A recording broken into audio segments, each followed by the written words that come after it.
evening everyone and welcome along to Apex Racing TV's coverage of the PenPower Euro V8 Supercar Championship Round 2 here from Daytona International Speedway. And what a night we're going to have of entertainment. 56 laps around this magnificent circuit. It's going to be a challenge for the drivers here as well as ourselves on the commentary. Well, good evening everyone, my name is Paul Smith, alongside me is Sam Fitzpatrick in the commentary booth. Andrew Woodhouse will be joining us later on in the broadcast to bring his expert analysis and commentary onto the series. But Sam, looking at the conditions, quite relatively cool air temperature. Track temperature's pretty cold as well, so the drivers are going to have to take a couple of laps just to get a little bit of heat into these tyres for qualifying, which we're in right now. Yeah, definitely. Of course, off the line and on the first few laps, this car is usually difficult. So in these conditions, it's going to be even more difficult. But at least later on in the race, I guess, with these cooler conditions, they will get a little bit more grip out to the tyres, and let's face it, they need all the grip that they can get in these V8 machines. Yeah, they certainly do need all the grip they can get. So, well, as they stand at the moment, with the qualifying underway at the moment, Galov is currently on pole position, provisionally, with a 1:43.946. He's just taken back to the pits. We'll have a look then at the second place driver of Damien Ganter, who's taken it rather steady through the road section, or the infield section of the circuit. Obviously just on a bit of an outlap here, but let's talk about this track here then. It's quite a distinctive track, and it's a challenging track as well, isn't it, Sam? Yeah, definitely. Quite a few medium speed and slow speed corners, very difficult on the brakes, particularly down into turn 1, and generally the track's just very narrow, so if you do make an error, you can very easily find the grass, and there's not much run-up at times around here, so it is going to be a challenge for these drivers, especially over 56 laps, and we saw at round 1 how difficult this car really is to drive, so expect perhaps quite high attrition rate in this one. Yeah, Damien Ganter is coming around the NASCAR's turn 3 and 4, around the corner, and Johnny Brandon has gone into the provisional pole at the moment, 1:43.621, so he'll be happy with that one so far this evening. Ganter's given up that lap, and so as it stands at the moment, Johnny Brandon, Michael Evdoka, Alexander Galov, right on the screen right now. Damien Ganter in 4th with George McClay in 5th. Jamie McKnight in 6th. Brendan O'Brien in 7th. Richard Warmingham in 8th. Chris Jackson 9th. And Tony Klusterman, well, it was in 10th, but Stefan Nobis has just popped into 9th place across the line. And with 7 3/4 minutes remaining in qualifying, it's a 56 lap race here. Qualifying won't be the be-all and end-all around this track, because you've got the slipstream effect is quite strong here, Sam, but you still want to do well in qualifying, get yourself as far up as possible to give yourself the best chance of a victory. Yeah, definitely, and there's a couple of drivers who did very well in the first meeting, quite far down the pack, so Chris Jackson, Tony Klusterman, the championship leader, and also a couple of others down there, Stephen Lutzmore, quite far down the grid, and that's not going to help them come the race. Of course, the further down you are in the field, the more likely you're going to get involved in a first lap incident, and generally just to make your way up through the field, it's going to be a very risky business. You don't really want to deal with any more overtakes than you have to, so yeah, those guys will be hoping to improve their lap times, but yeah, not too much time to improve them right now. Yeah, absolutely. Just on board with Tony Klusterman as he goes through the banking here. Steep banking around this track. And he's going down the back straight now, heading towards the bus stop chicane. We'll be able to see where he brakes here. You see the markers on the right there. There's a 3, there's a 2. He's braking just around the 2 marker, over the curb on the left and the right. Then the right.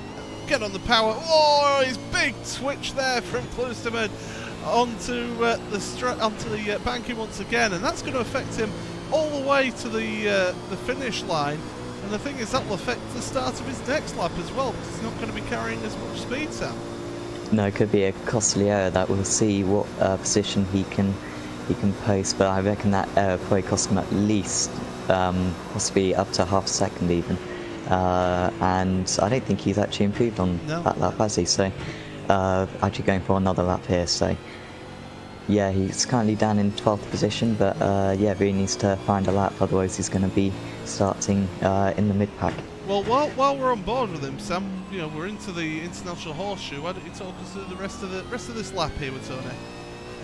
Yeah, okay, we're heading into the next left-hander here. It should be flat out, I imagine, in this car. In fact, just a little bit of a lift, but he now brakes. He needs to make sure that he doesn't lock up the inside tyre there. Runs a little bit wide, but gets on the power well. Heading into now this next left-hander just to get us back onto the oval. He needs to keep it nice and tidy, a little bit squirmish, but yeah, gets on the power okay. And now back onto the oval, and he'll just try to take a tight line, I imagine, through here. Try to gather up as much speed as possible, heading down into the bus stop. And it is a challenging section of the track as the bus stop, because it's so, when we were talking, in fact he's given up on this lap here, we were talking before the broadcast that it's so easy to carry too much speed into that corner, as we'll look at Gallup going through the bus stop, but you need to carry the speed through there to then get the exit onto NASCAR's turn 3 and 4 for the end of the lap there. Yeah, it's possibly the most important corner on the track, and it's because you can also pick up a bit of slowdown through there, which can really affect you, especially on the first lap. And just generally the braking there and getting the line right is really difficult, as Galahov goes fastest, so by a couple of 100ths of a second he goes ahead of Johnny Brandon, and well, I imagine he'll get maybe one more lap if he's quick about it. Is Johnny Brandon currently out there? Yes, he is. He's currently on a lap as Johnny, so he might be able to apply in the next minute or so. Yeah, absolutely. 3.5 minutes remaining in this one, and it's 29 thousandths of a second that covers first and second here on this provisional grid. And Brandon's just going high. He's backed out of it. So he's obviously not on a lap at the moment, but he could be winding up for one. As Michael Avdoka comes across the line, tops them all with a 1:43.554, and that's just tipped it over once again. Now another 25 thousandths of a second, so really close between the first three, just 0.054 of a second between the top three. Hey, I tell you what, this is going to be a heck of a race between these front three. Yeah, definitely, and I'm sure other drivers will get involved as well. But Avdoka actually managed to do a 42.9 in practice, so he's perhaps got even more pace up his sleeve. But Brandon, I guess, didn't improve on his lap time, did he? So, oh well, he's now going for another lap. He's got a bit of a slipstream, although he's now lost that slipstream. But he should have a clear lap now, Johnny Brandon, to see if he can reply to those front two. Yeah, absolutely. He's gone out the International Horseshoe there, heading towards the kink. This fast left-hander, we heard Tony Klusman just give a little bit of a lift through there. Lovely curbs on the right there, braking hard for the second of the 3 hairpins in the infield section. Back onto the power, back just tweaking around a little bit unstable on the back there, onto the brakes hard again for the hairpin, onto the oval. So easy to lose the back end, and you can see him just squirming around there, and he's able to keep it on track here, keeping it down low on the oval. This is what he needs to do, try and carry the speed all the way down towards the bus stop chicane. He's hitting 280 kilometers an hour, 285, 287 before he gets onto the brakes there for the bus stop chicane. Left, right, right, left. Back on power again, and will it be an improvement? We'll have a look.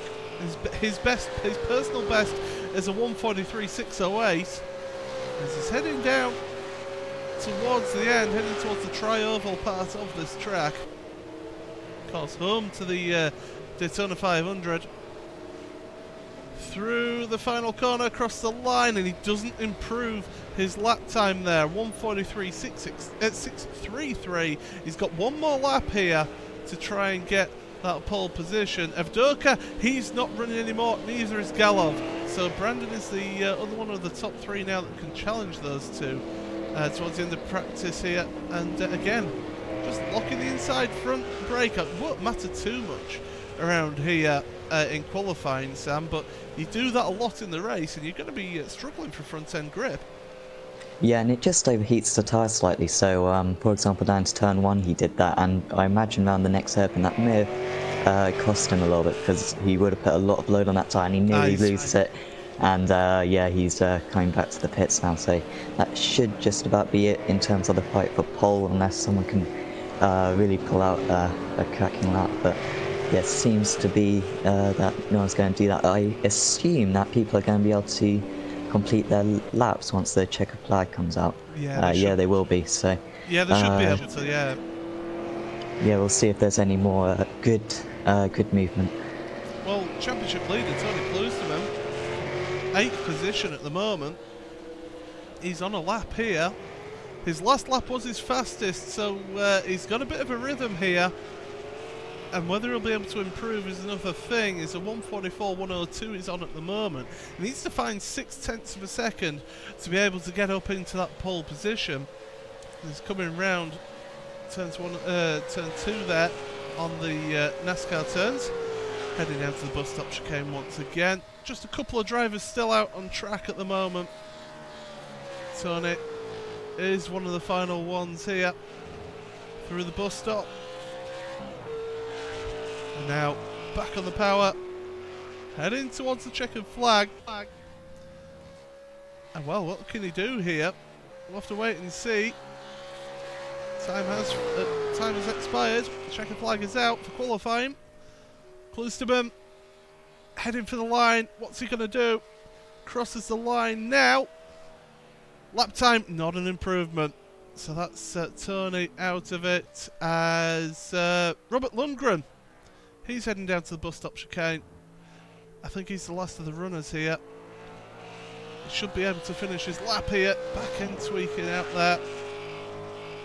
Yeah, currently in 28th position, so any position he can gain here will be useful. But I was surprised by Klusterman's lap, because in Mid-Ohio he was superb in qualifying. I think he got pole by 0.3 of a second, but we'll see where Lundgren can take himself to, and I don't think it's an improvement, so nope. No, it wasn't.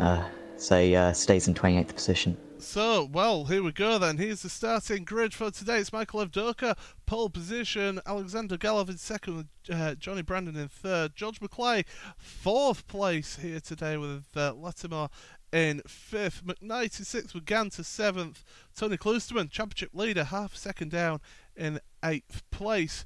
9th place then, and I do apologise if I get this wrong, Vlad Zionchkovsky, 9th there with Brenton O'Brien in 10th place. And then the rest of your field then, Chris Jackson, Greg Carr, Warmington, Nobis, Bogaterov, and at that point my timing screen has decided to break, so I can't give you the rest of the grid there on screen, but everyone's gridding up here then, getting ready for the start. And we were discussing this earlier, whether it's going to be a standing or a rolling start here, and we were about to find out what it will be. I think it's a rolling start. Yeah, thankfully. yeah, that would be the sensible thing to do here. Yep, the pace car is there at the front of the field. So then, what we're looking for then, 56 laps. It's a long race here, Sam. What's your expectations for this one? Well, I imagine there's going to be quite a lot of action. I just hope that there's a good fight going up down to the final few laps. It's so close at the front of the pack that as long as these drivers don't kind of squabble amongst each other and are smart, we should really have two or three cars kind of fighting for the lead throughout with the slipstream effect around here. So yeah, hopefully we're going to have a race-long battle for the lead. And of course, turn one is so tricky around this course that it can catch people out at any time in the race. Yeah, definitely, and of course turn one as well. How greedy drivers are going to be. Hopefully they'll just stay 2 by 2, but you never know with these guys. I'm sure they'll take a few positions if it's on offer. Well, they certainly will. The Ferris wheel is spinning. We're getting all set for the start of this race. Of course, under the lights here, it's going to look spectacular. You're going to see the brakes glowing as well. And these drivers, they've got to look forward to this challenging course, and it's going to be a challenging race of this distance. So tyres will become a factor, so too will fuel, because they will have to do a pit stop here. But we're getting set now for the start of this one. As I say, 56 lap race, and away goes the front of the field then for the rolling start. Well, what can we expect? We can expect high drama, we can expect action aplenty, and these V8 supercars in the PenPower Euro V8 Supercar Championship, it always provides great racing here. And there's your pole sitter, Michael Evdoka, leading them around. He's accelerating and braking, trying to get some heat into the brakes and therefore into the tyres as well. His teammate directly behind him on the start of this one, and 3 of the 4 at the front, all from the same team here. So Evdoka, Brandon and McClay can all work together to try and gang up on Galov here. But we're getting set for the start of this one. Let's hope there's no shenanigans heading down towards turn number 1. Let's keep it nice and clean start. A couple of drivers haven't taken to the grid here, so we're a couple of drivers short for the start of this race. But well, here we go then. The button's being put down on the throttle, and it's away already as Evdoka. Across the line we go then. Start this race. Everybody going well so far as they head down towards turn number 1. How will they go in towards turn number 1? Will there be any incidents as we're going through there? There's cars running wide. So far everybody though behaving, everybody going through fine. And yeah, clean start from everybody there. That's good to see. Yeah, pretty much everyone managed to get into single file by the time they entered turn 1, which kind of avoided any kind of incidents, and they were being very courteous to one another. Plenty of space being given. So perfect start from Evdoka, and actually a decent start from Galahov to time that jump just right to maintain second place. And he's all over the back of Evdoka and run this place with the slipstream effect. If he wants to have the lead, he's going to have a good chance of taking it. Yeah, this is it. This is where it's going to count here in the slipstream. He's not been able to pull away the slipstream from behind, and everybody's just keeping close together with each other as they head down towards the bus stop chicane for the first time then in this one. And he's backing out of it, is Galov, and he's not wanting the position. And well, there could be an element of tactics coming in this one here, because of course we're expecting a pit stop at some point. And this could be a case of Galov just sitting behind, setting out his stall already and saying, right, I want to use the slipstream, I want to save myself some fuel. Yeah, definitely, and if he can go 1 lap further at the end of this start pit, could mean that he doesn't have to overtake drivers on his out lap, and because he's going to have, you know, 1 extra lap of pretty much nothing fuel, pretty much a quali lap for him. So that could definitely be an advantage. Also, they don't really want to squabble. They're in the lead right now. There's no need to fight. And I think there's a car just going a bit wide in the background. I don't think there was any contact, but I think that may have been Jamie McKnight who just went wide into turn 1, but he doesn't seem to have lost any positions. Yeah, he's got squabbling Doman Ganter and Tony close to him behind. In fact, they're going to go side by side heading towards the kink. Don't want to be doing that too much, guys. It's really on the one line through here, and they sort themselves out. into the second of those hairpins. Hard on the brakes there. Ganser just locking up that front right, just that little bit. It's not too long though, locking it up, so trying to affect the car too much. And into the next hairpin. Those guys staying single file as they go, but there's a little bit of a gap now between McKnight and Lattimore, between 5th and 6th, so that front 5 trying to make a breakaway here. Cloisterman's the closest one here, 0.2 of a second behind, looking to make a move. In the slipstream, in towards the bus stop chicane, he's looking, he's going to go down the inside, into the bus stop, the back end just swinging out there for Cloisterman. Still side by side between the two of them, but now the tables are going to be turned and Ganter has got the slipstream on Cloisterman here. Yeah, he's going to have the chance going down to turn 1, maybe just lifting out of the top, so he doesn't want to be on the outside, but he has gone to the outside now, and he should actually pull ahead, I think. Yeah, I think Cloisterman may have slowed down. Yeah, I think so. That's going to, on lap 2, that could be quite a penalty, and he's lost 3 positions so far. He should be able to hang on to it going into turn 1, but that's not exactly what Cloisterman wanted. He seemed to be faster, but he couldn't get the, perhaps a little bit impatient going for the move. Yeah, it wasn't quite working for him in the bus stop chicane. We've got a whole gaggle of cars. We've got a car round, and that's the 555 car. He's had an incident. Let's have a look at what's happened there. It's going into turn number 1. Onto the brakes, here comes, John Roberts came flying down the inside, missed the corner completely, did John. In fact, I think he went into the barrier there. Bogratrev will try and get a look at that Roberts one as well, because he just seemed to lock up all the tyres. Into turn number 1. Yeah, a little bit clumsy there, gave him a bit of a tap, and Bogratrev was in a really difficult position there, but did well not to take anyone out when rejoining. And in fact, there was actually I think there was a blue car in the background, Bill Switzer, spinning going into turn 1. He's now right at the tail of the field. Yeah, back to your front battle. Look at this. Galov just coming under a little bit of pressure from Johnny Brandon behind.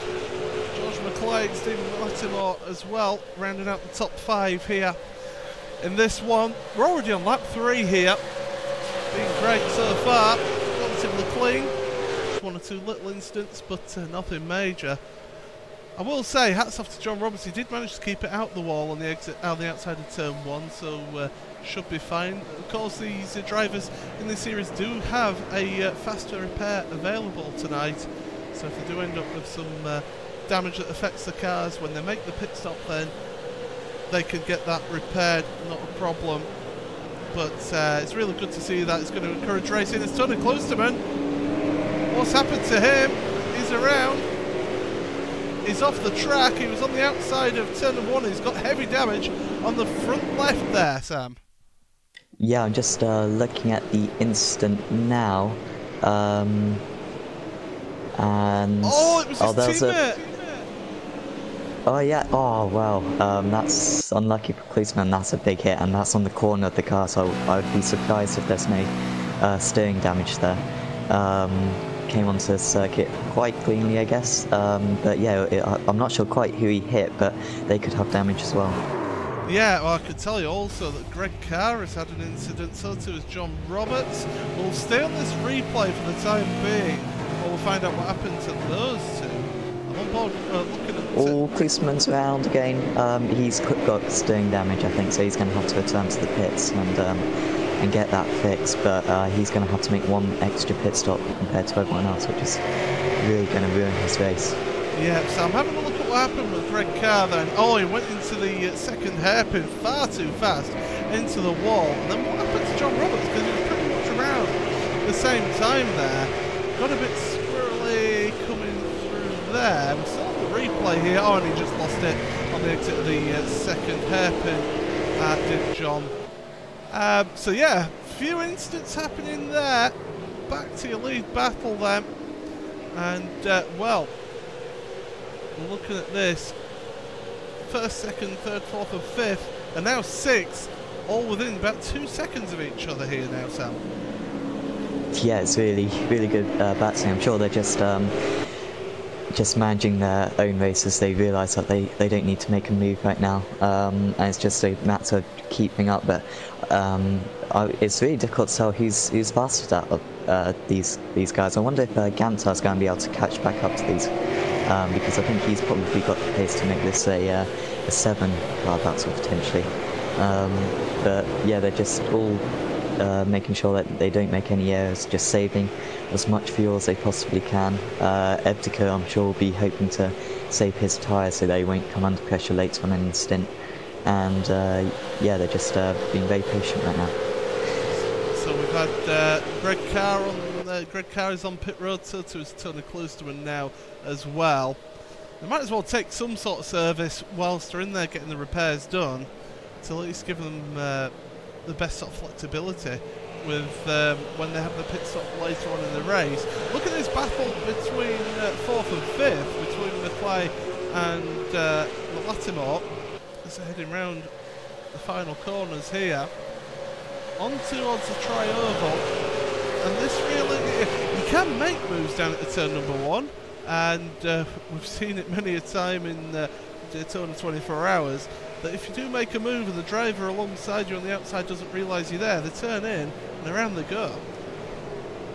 Yeah, it's of all the places to pass it, I would say it's not not necessary to pass down into turn 1. There's better opportunities. Even turn 2, for example, you can get the job done. But right now, I think McClay's keeping up okay, so I think Latimore might just hold in behind at the moment. He seems to have a little bit more pace as Latimore, but I'm sure he'll only make a move if he's 100% confident he can make sure of it.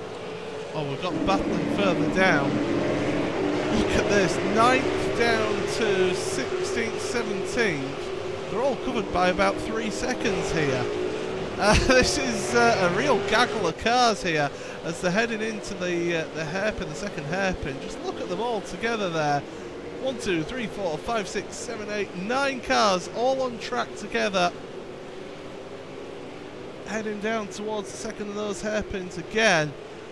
And these guys, they're all battling away. Britton O'Brien attacking for 9th place at the moment as they're heading onto the oval. And well, everybody's just staying in that single file, keeping in the slipstream, trying to use the car in front. As Adam McNally has been around, he's spun around a few times, he's got a heavy damage on that car, and we'll try and find out what's happened to him as he returns back to the pits. Yeah, spin out of turn 2, and I think he's just spun up. Yeah, he's just spun up the wheels, and yeah, so he'll be a bit annoyed with himself for that one. Just seemed a little bit, seemed to get on the power a little bit too early, and when he needs to try to get back on the track, he's spun again, and I think he's now gone. Yeah, he's gone to the pits again. So maybe he had damage. I'm not quite sure, but yeah, hopefully we'll see him back out on the track in a minute or so. Yeah, he did have a little bit of damage on the front left and front light, sorry, of that car. Oh, we got a car on the wall just in that battle we were talking about before, and that was Anthony Woodward, I think. He seemed to just spin up the tyres coming out of turn 1 and skim the wall, I think. Yeah, he's got some left rear damage. That would certainly allude towards that sort of incident, and yeah, he did. We just caught the end of that there on the replay. Let's try and get a better look at that one. It was heading towards 3 wide going into turn number 1, which with Brenton O'Brien and a couple of others involved in that one. Nobis there, and you see he just got on the power a little bit and poof, into the wall. Hopefully he hasn't affected the tracking too much on the car, or maybe knocked a track rod arm out on the back suspension, but he's able to carry on here, going down the inside of Richard Warmingham on the back onto the back straightaway there. So able to carry on there in the Bad Cactus racing car is Anthony Woodward, but some severe damage is in front of them. Actually, Nobis is putting all sorts of pressure now on Vlad there in the 024 car. Yeah, and he's right on his tail now is Nubis. might be able to get the move done going into this, going into turn 1, but it's going to be a risky one. And actually, I think went a little bit defensive there. Did Vlad, and Nubis is going to have to go all the way around the outside. I think it's going to be a very good move. He can pull it off. He's late on the brakes. Going to try to go around the outside, but it's off camber on the outside there. He's just going to have to settle back into position. And Woodward's just behind as well, so he's going to be eager to take back those positions he lost on the last lap. Yeah, so Nubis not able to get past. These guys are just dropping back now. This group of cars are about 17 seconds away from your leaders, and the leaders, the front three, have actually made a little bit of a breakaway now. We saw how close they were in qualifying, but if you look back now behind Johnny Brandon, it's about a second and a half, second and a quarter, so they are trying to break away here at the front, and it would be advantageous for them to be able to work with each other to pull away, so that they can then just have a fight amongst themselves as they get into the later stages of the race. Yeah, I think Lattimore might try to make the move now on McClay, because you can see the top three getting away, so yeah, he kind of needs to make that move quite quickly. He might have a chance down into turn 1, but I think he's just a little bit too far behind. I think he's probably got a little bit more pace as Lattimore, but just hasn't quite got close enough yet to make the move. Here he goes then, down towards turn number 1. Not, as you say, not close enough to be able to get the job done, so he's going to just stay behind for the time being as Lattimore into turn number 1. But it's about 1.3 seconds between the top three there. Oh, we've got 2x2 going into turn 1. Brenton O'Brien and I think they've all sorted themselves out going to turn 1. I think there's a car exiting the pits and wide. That is Gant. That's Jackson or Ladsay going wide, I think, and managing to take that position, I think. Yeah, so Zakon Nevsky. Oh my goodness, I'm in the right picks here of that. Zakon Zynokovsky. I'm just going to call him Vlad. Vlad, I do apologise, Vlad. Out there into 9th place, able to get ahead of Brenton O'Brien, who did run a little bit wide on the exit of turn number 1 there, and lost momentum, lost the place there. He's now coming under a little bit of pressure from behind, because he's got Anthony Woodward, Stefan Nobis, and Richard Warmingham.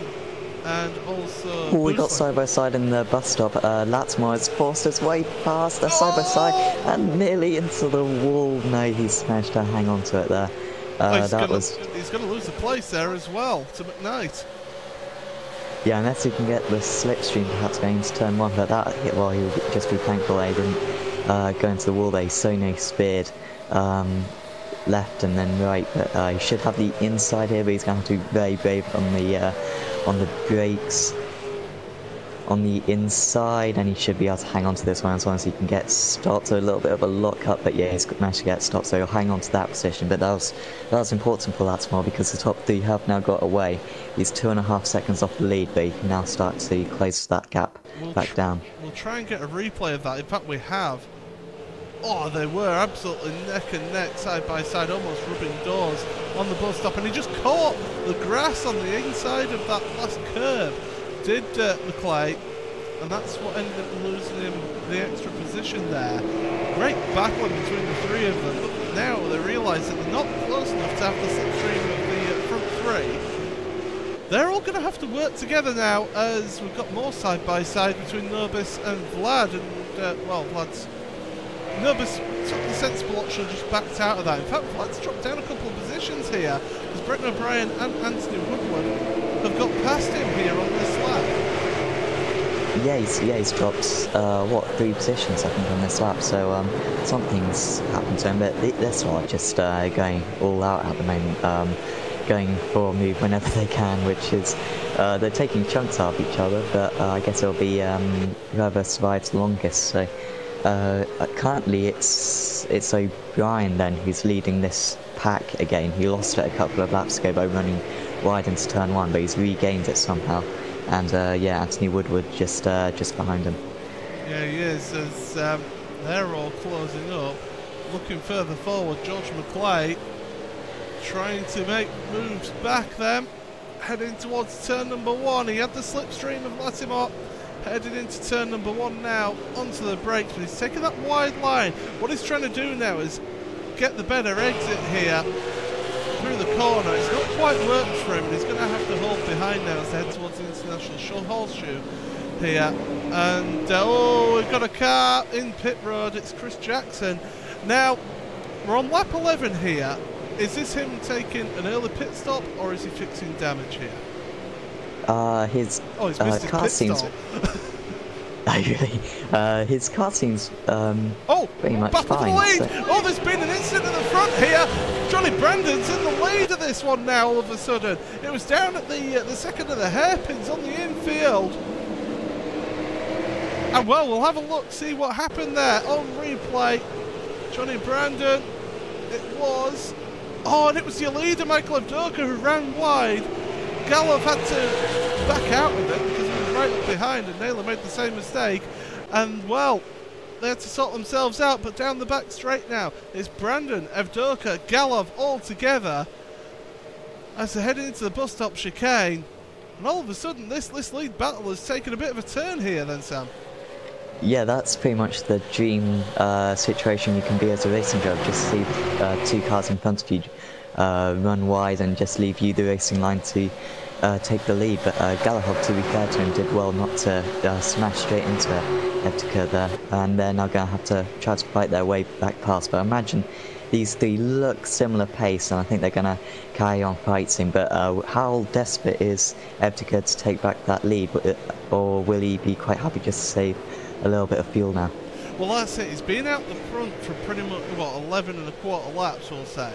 So he was forging a path for the other guys. To be honest, he'll be happy to be behind his teammate, although with Galov trying to make a move around the outside of the International Horseshoe, he can't really make that move stick, although he's trying to make it stick. He's got the better run out the corner, he's got the inside of the kink, and finally Galov has made the move past Johnny Brandon there. So, not Johnny Brandon, Avdoka, Michael Avdoka there.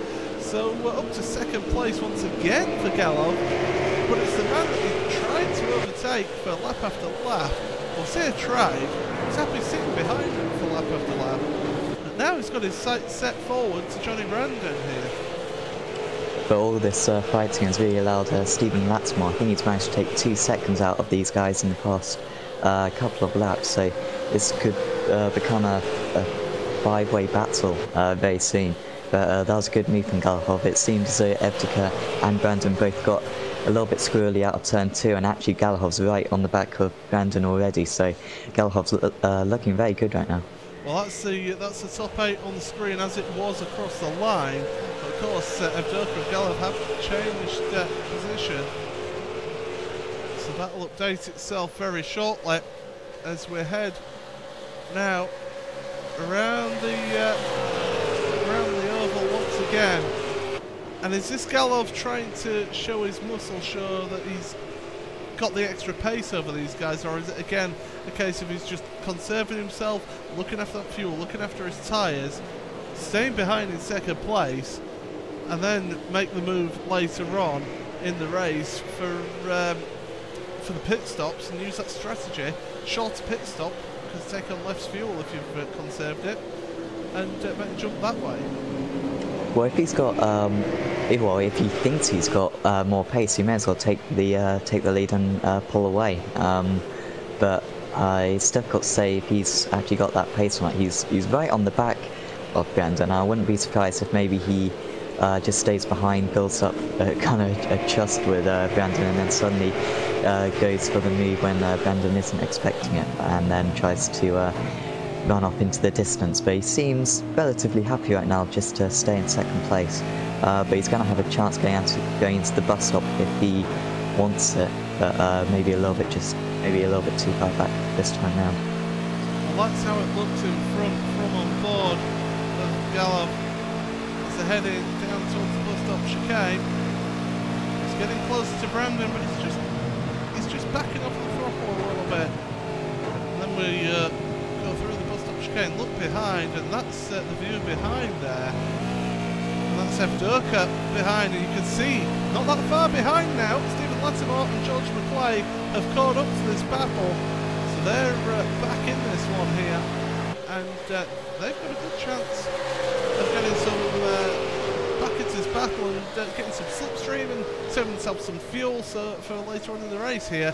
It's a great race. All that battling, that little mistake from Evdoka has suddenly just reawoken this race and brought two other drivers into this as Evdoka looking to the inside there, not able to make the move there.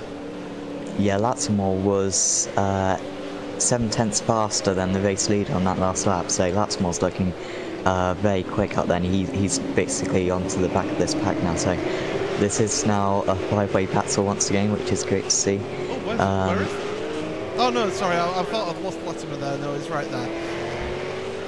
I think Lattimore's right back onto the back of this now, and looks like he's got good pace. But will he just stay in 4th position, or will he try to climb his way through? I imagine he'll just stay where he is right now. But looking very close right now.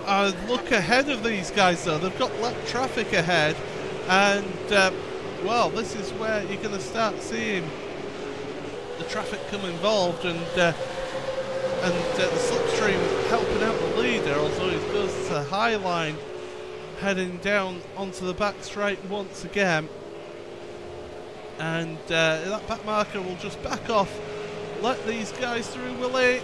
Oh, he's not going to let them all through, and that's going to really harm George McClay, who got held up behind that back marker there, and all of a sudden McClay's dropped back a second and a half. He could almost be at the slipstream here. Yeah, that's really unlucky for McClay there. The back marker just, didn't quite slow down enough. I guess he didn't realise how many cars were behind him. Our leader onto pit road, Johnny Brandon, has decided this is time to make his pit stop. 15 laps into the race here. We've got another car on pit road as well behind him. I believe that's McKnight who's onto pit road as well. So early pit stops here. I'm surprised by this myself. Yeah, I am as well. You'd think that they'd try to get to about halfway. That's how it seemed in the first round of the series. But all pitting very early. I guess they're going to have to take a full tank of fuel now to get to the end, or maybe even this is a 2-stop. I'm not 100% sure. Well, they are limited to 75% of the fuel tank for this event here. Still on pit road at the moment. There he goes away. What's that pit stop time? 28.6 seconds. 0.2 of a second faster than Jamie McKnight, who's on pit road as well. It's a tricky pit exit though. We've not touched on this, but how difficult is it, especially if you are on cold tyres coming out pit road here? Yeah, it's really difficult, especially if you see your rival going around the track. You have a natural instinct to go chase them and try to get ahead of them, when really you need to just be patient. I'm sure a lot of drivers in the 24 last week would have got involved in that. I think I saw a couple of cars in their top split, so even the pros make errors on that exit, and on cold tyres as well. It just adds to the challenge. Well, here we go then. Will either of the leaders make a move onto pit road here? The answer is no, that's for sure. So another lap there for Evdoka and Lattimore. That's caught me off guard actually, as that pit stop. It's surprisingly early, but he obviously felt that maybe he could get himself into some clean air, and Johnny Brandon has got 10-11 seconds in front of him to Samuel Buzzin. And yeah, it's worked okay with him with the traffic, hasn't it? And that's maybe a little bit of teamwork there. Maybe a word in the ear from say the team manager or whoever's spotting for Johnny, just to say, look, there's a gap here. We'll pit now. We'll come out into that gap, get some hot laps in here, and you could maybe jump those two, because it means that Alexander Galov loses that slipstream that he was cutting there. Yeah, it certainly could be a good tactical move. We'll have to keep an eye out on his times, because this could be a strategy made just to completely break the tie. We've got battling further down, Stephen Phillips in the 46, Richard Warmingham, Kevin Whitaker, JP Buslin as well, all battling it out there for 8th, 9th, 10th and 11th. Pretty close between them as well, and the 88 of Whitaker has made it past Warmingham as well. Warmingham just seemed to struggle through the infield that lap, and now he's going to come under attack from the 666 car here as they head onto the oval section once again. And those guys pretty close together, having to try and use a slipstream. He dips back into the slipstream, does the 26 of Buslin in towards the bus stop chicane, but he's not going to be able to make a move alongside for the time being. Because the car behind actually was bumping down the wall there and has spun round. I believe it's a back marker. I don't know if you caught eyes on who that was. Bill Switzer, yeah. I think he's one lap down. Oh, and the leader! Gelov has gone off! And you'll never guess where. It's at the International Horseshoe, the first of those hairpins on the infield section. We'll try and get a replay of that on screen now. He was going back markers, got onto the brakes a little bit too late, couldn't get the car slowed down onto the grass. That's dropped him down 3 positions now, down to 4th place in the race. And a simple mistake like that, maybe getting distracted by that marker on the left hand side, and that's allowed 3 guys to go through there. Yeah, it's painful making a mistake there, because once you get onto the grass, it takes so long to get back on due to the tightness of the corner. But Hebdicke now leading Lattimore right on his tail, and McClay now up to 3rd position. But McClay's actually dropped back a little bit off Lattimore, and actually are they side by side here? Having to deal with the back markers. He's going to be held up just a little bit, but should still get a decent run out of the corner there.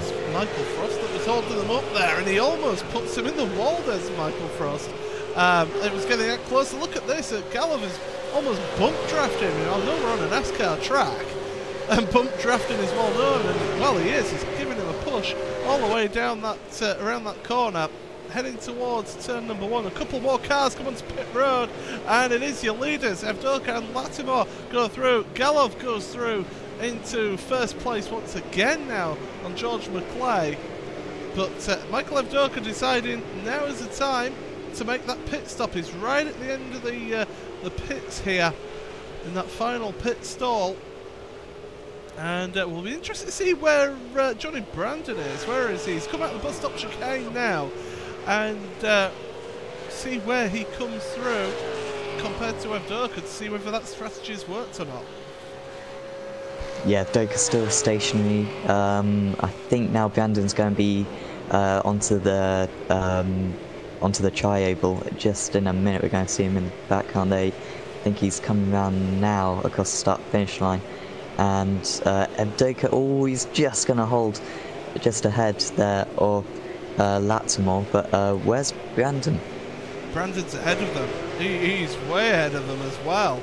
He's talking at least 4 seconds in front here. He did take a quicker pit stop. Johnny Brandon's pit stop was 28.6 seconds. Michael Evdoka's was 34 seconds.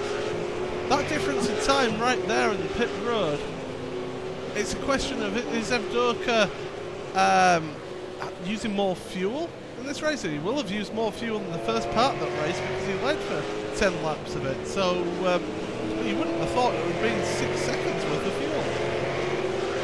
No, you wouldn't, and the lap times were very similar. I think Brandon maybe had a quarter of a second over him for a couple of laps, but that didn't really contribute much to the gap that we now have. And here comes the leader. Yeah, Gallagher in. He's probably going to come out just behind these guys unless he can find a really quick stop. And yeah, he's just had to lift off there. I imagine you goes through the other drivers, don't you? But not necessarily. Yeah, you don't want to risk it, because in some events you can make contact. So yeah, not worth the risk. Well, there he is. He's on pit road, getting his service now. Just waiting patiently. And where will the rest of your field be here Well, on track? I think George McClay ran out of fuel. I think he seemed to be coasting into his pit stall, so McClay, I think, lost a lot of time there. So we're possibly looking at 2 stops here then, aren't we? By the looks of things, so Johnny Brandon goes through now, and he's effectively in the lead, although he is 3rd at the moment. Stephen Phillips and JP Busland are in the lead of this one. Galov comes out of pit road now, and he's come out of pit road. Where is he? Doman Ganter is ahead of him on track, so too is Jamie McKnight and Stephen Latimore and Michael Evdoka. So he's dropped down to effectively 5th place at the moment in this one. As I say, Phillips and Busland yet to make their pit stop here. We're on lap 19 of the race, and yeah, those little mistakes there from Galov, especially that second one that he made, has just cost him that little bit of time that's put him further down the order here. Yeah, he's behind Gantar, isn't he? I think Gantar was ahead of him, behind him for the pit stop, so that's really not worked out at all well for Galahov. He's got a lot of work now to do to get back into the podium positions. Yeah, so looking up at the front, Stephen Phillips making his way through on traffic here. We've lost a couple of drivers from this race. McNally is out of the race. Greg Carr is on pit road. Bill Swizzer is out. So just a couple of drivers as, Stephen Phillips and Busland both come onto pit road now. So they are making their first pit stop here. And it's definitely going to be a 2-stop pit stop with everybody pitting before the 20 lap mark. And see how things go for those two. But it does mean that your race leader at the moment then, Johnny Brandon, he is 4.3 seconds ahead of Michael Evdoka, who's in 2nd place. Stephen Latimore in 3rd with Jamie McKnight in 4th. Doman Ganter in 5th with Alexander Galov. He led for 5 laps in this race, down in 6th place. Chris Jackson is right behind him, in fact, in 7th place with John Manley in 8th. George McClay down to 9th place. It's been a bit of a nightmare for McClay, actually, as this one. And look at that, Tony Klusterman. He had to have that early pit stop, don't forget, for damage. He's in 10th place now, but of course that could change as this race goes along.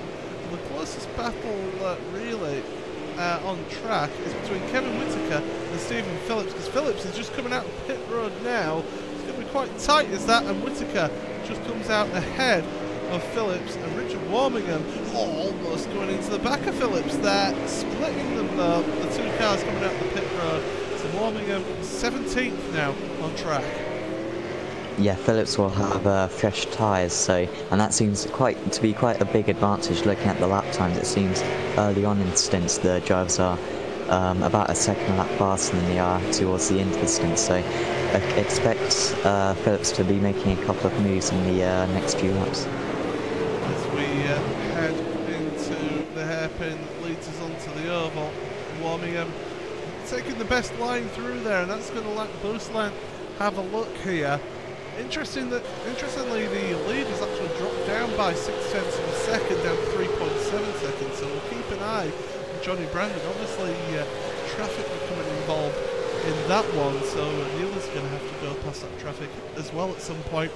But down to the bus stop chicane then, Phillips, Warmingham and Busland, they're all battling away for that 16th place, and it's quite a close battle here, 0.6 of a second between the 3 of them as they head back onto the oval towards the end of a lap here. And looking at their lap times, fastest lap time for Stephen Phillips is 45.2. Your leaders have been doing 44.1s. In fact, a 44.0 for Michael Evdoka on the last lap. So here we go, side by side, heading down towards turn 1, Sam.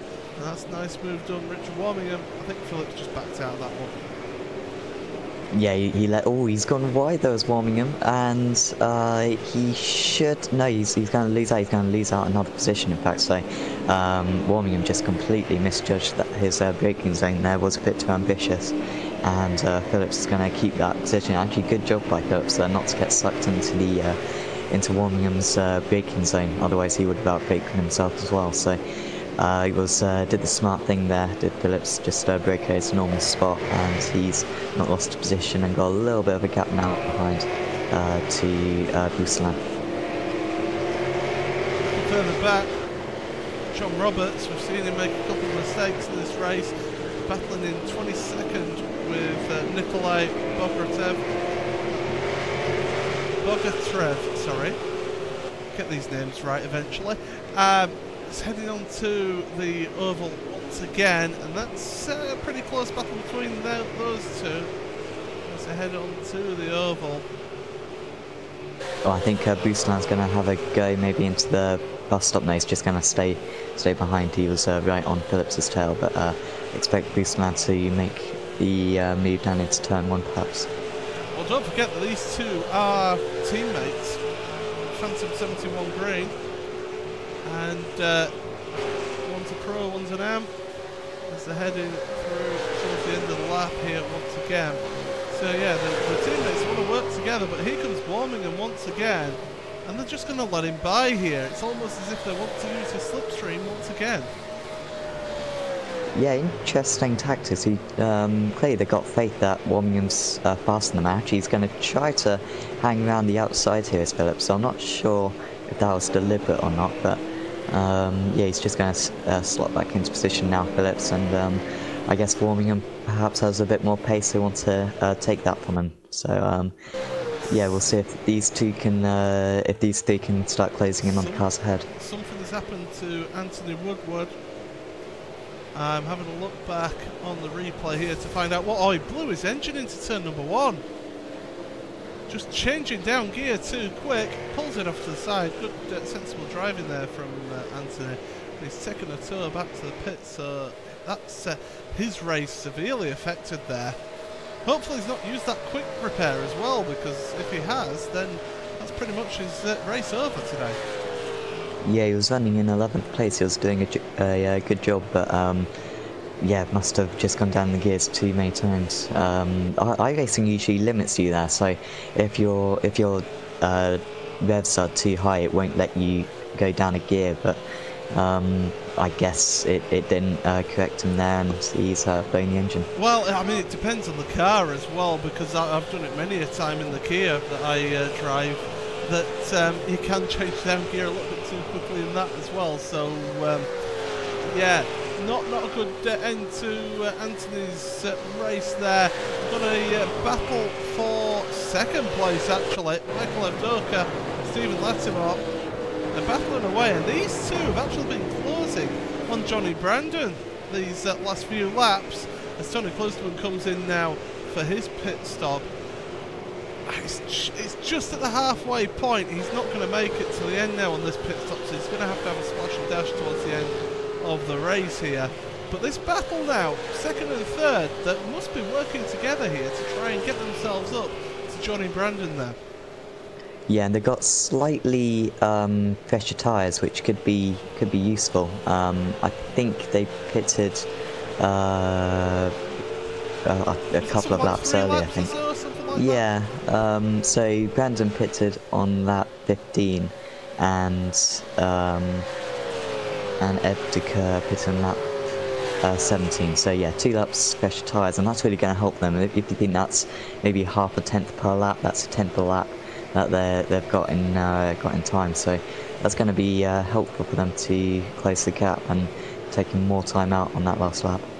Yep, certainly is. As heading into turn number 1 once again, they've just split up a little bit, but I believe Brandon's just been held up a little bit by traffic on the last lap there.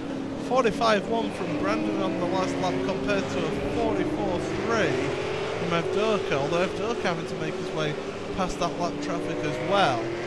And this is it, you've got to have a little bit of cooperation from the traffic. In fact, that traffic behind is now going to let Latimore through. Yes, it does. So a little bit of cooperation there from your traffic, and lets these guys through. So there's only 2.7 seconds now between the top 3 here in this race. So really intriguing one. It's going to be coming down to really how the final pit stop goes, because Johnny Brandon, Sam, was a little bit quicker on that last pit stop by about... we got a spin, so Stephen Phillips and Richard Warmingham's just gone round, so I think there was contact between the two.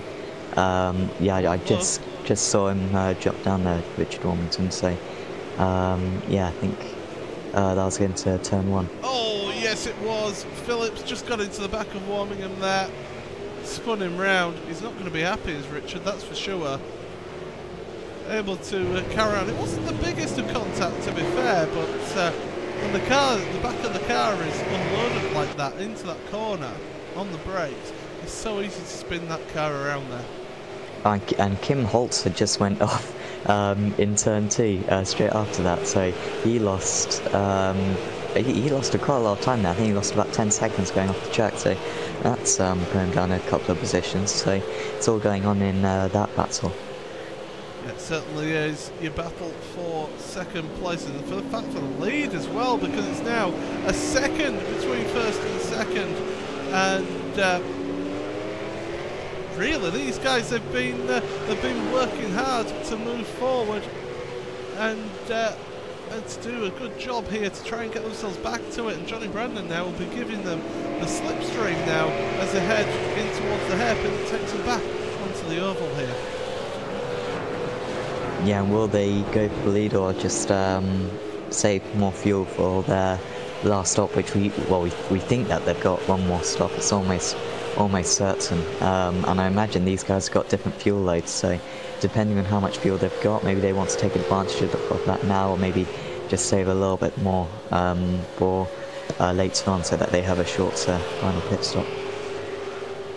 And as they're heading down towards the bus stop once again, into the left, right, left, and now just look at this now, 1.3 seconds cover your front 3 in the race.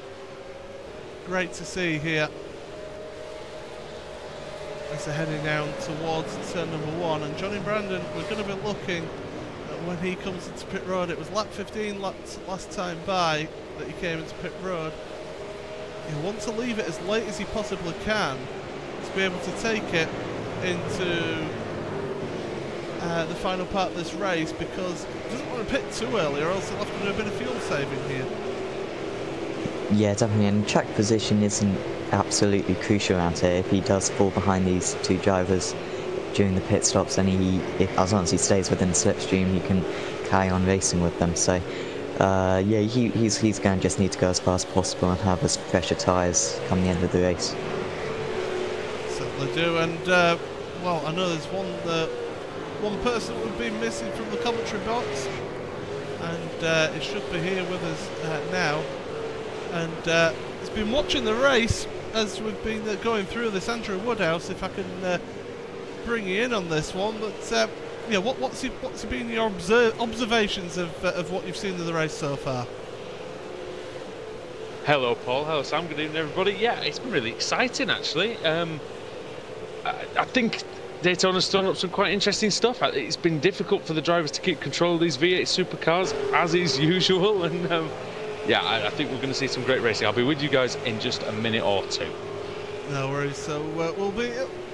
I'll tell you what, Sam, you're going to be outnumbered here because it's 2 Yorkshiremen in the commentary booth, so yeah, it's going to be a bit of an issue for you. As Kim Holter and Samuel Buzzin on pit road now, making another pit stop for them, and it's a little early, I would have thought, here to make it to the end, Sam.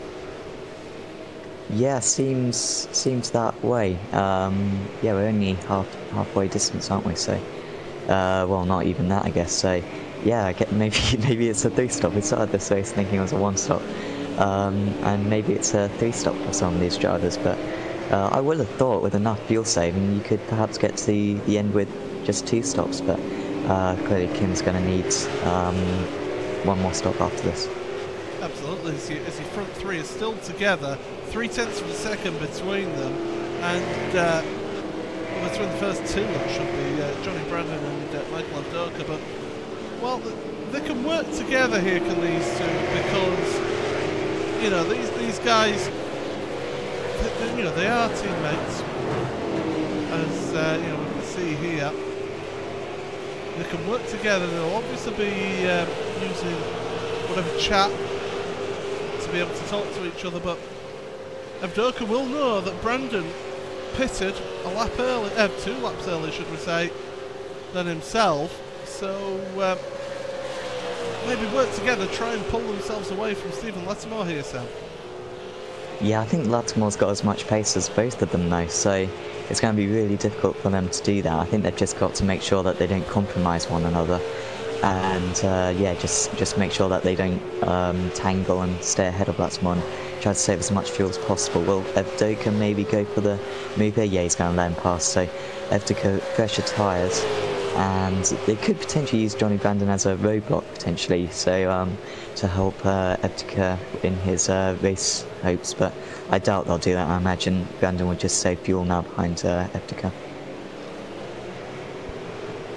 Well, the one thing they do is they work together very well normally. We've seen them pretty much every series that one enters, Paul, the other one enters, and then they seem to go around as a pair, but seem to do very, very well, and both very quick drivers and good at different things.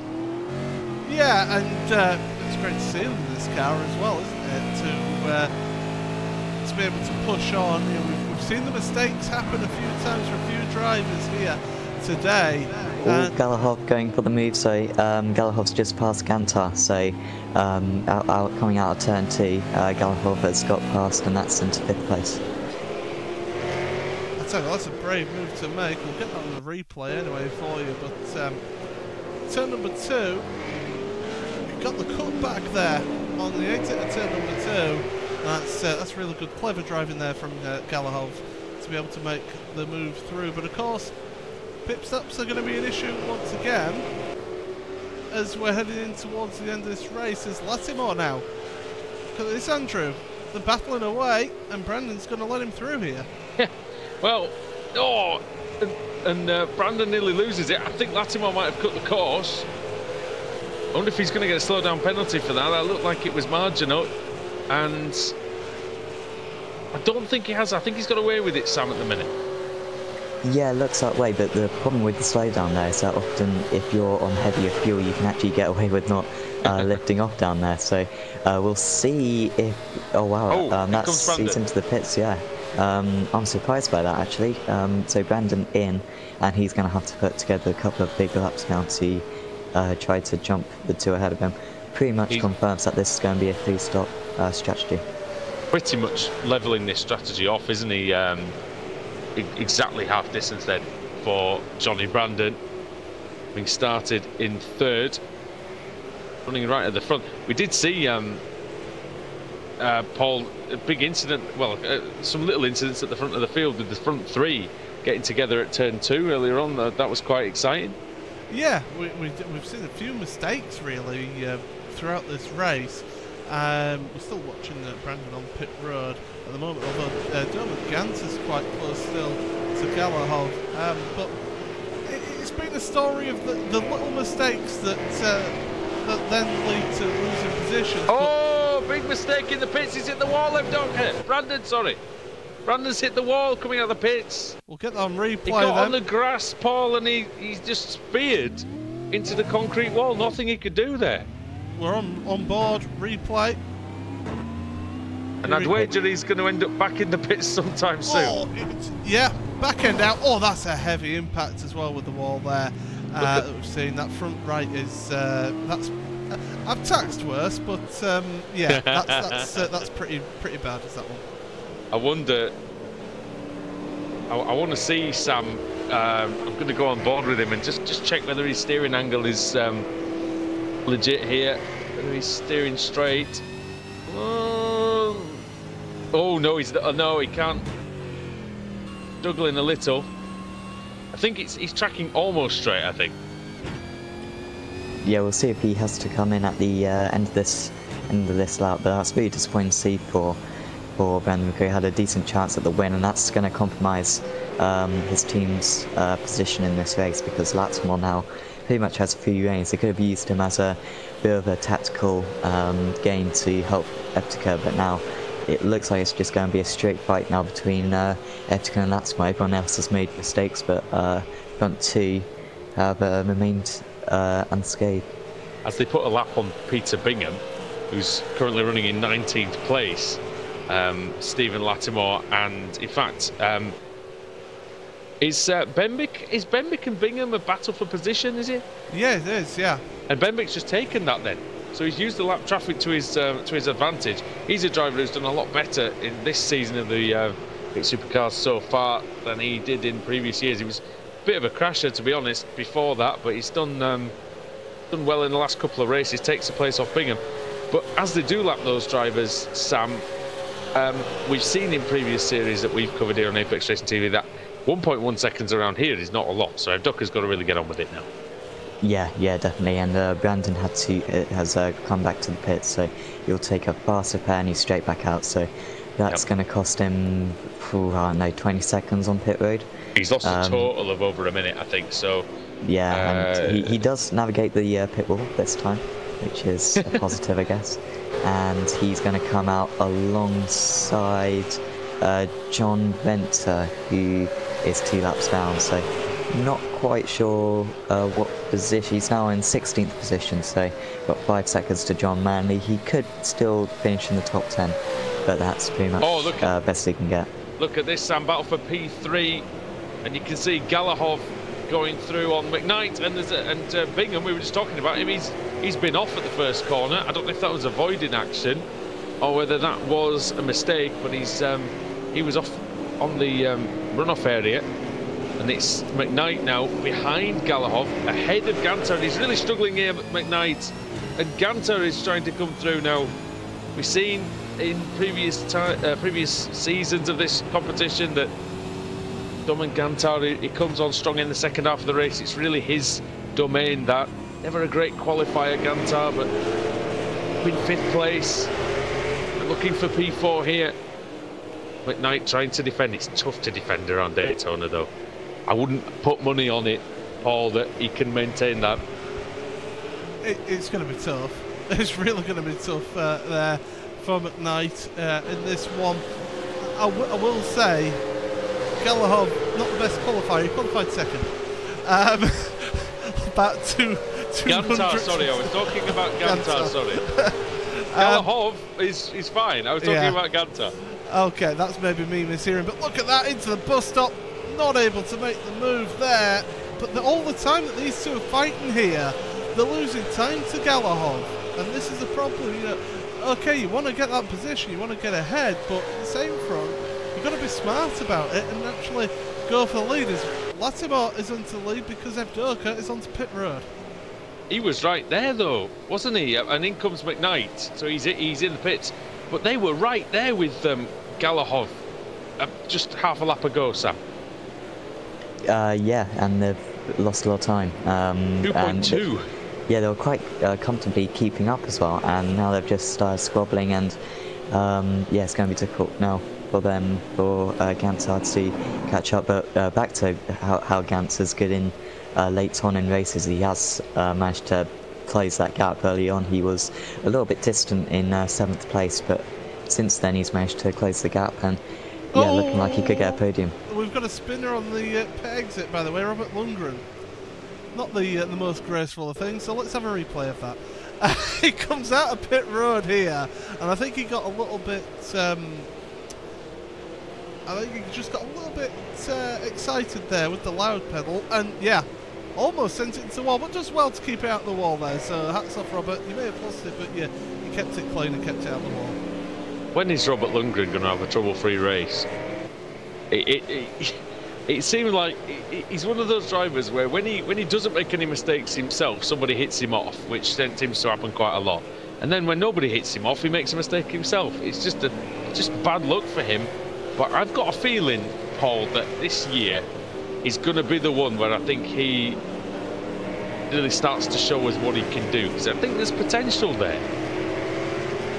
Yeah, there's potential that's for sure. I mean, his boosted teammate John Roberts isn't having much better look about it today either. He's got involved in a few little bits here and there, but you know,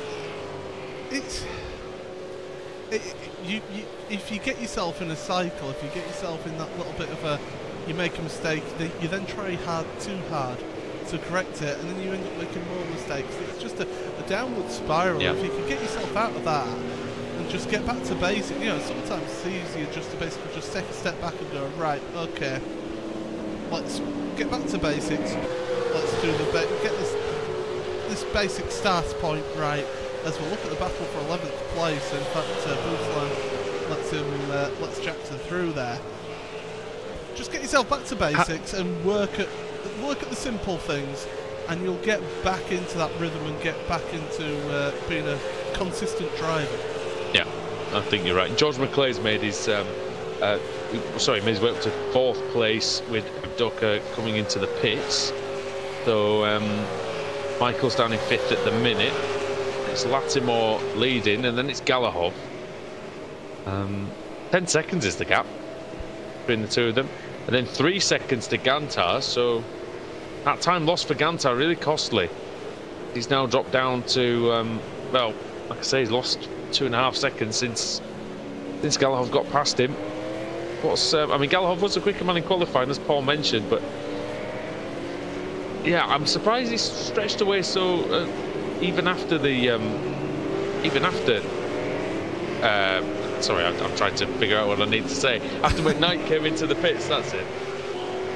Well, Galahov was right up there earlier on. He was involved in the bit where they all went off a bit, didn't they? Yeah.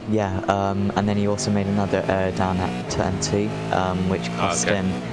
It was probably about 6 or 7 seconds, and that's why he's not been fighting for the lead. Then he had to pass a couple of drivers.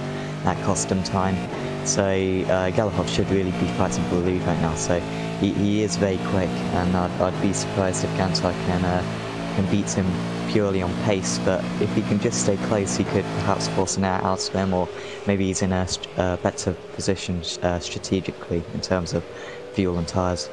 On the previous lap, Gantar was fastest man on the circuit, 144.744, quickest man out there, and closed the gap down to 2.6. Sorry, Paul.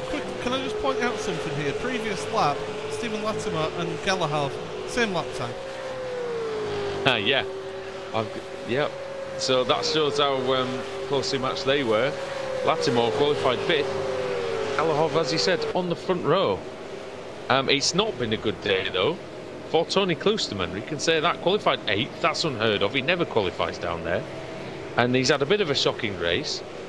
Down in 16th place. We saw what happened to him earlier on with a collision, inadvertently started by his own teammates. Yeah, it's been a bad day, and the problem with starting that far down is that you can get involved in collisions like that. I imagine if he qualified in the top 5, he maybe could have avoided anything like that, but instead he got involved in that collision, and now he's going to have to struggle to make up any more positions. And speaking of which, we're looking at Chris Jackson, who was that's amazing. So I believe he was the car involved, wasn't he, Paul, earlier on in that? Yes, he was. Latimer, and he was lucky because by the way. He was lucky, was Jackson, earlier on, because he kind of got hit back onto the straight and narrow, didn't he? Because he was going to lose it, no doubt. Latimore then, yes. So, and also Richard Warmingham's just been in as well. Now we're looking for Evdoka. That's Evdoka, really, aren't we? He's coming round now. Went to the tri-oval. Latimore, yeah, it's going to be a no contest here. He's already through Evdoka. Yep, he's through. Latimer, a long pit stop here then.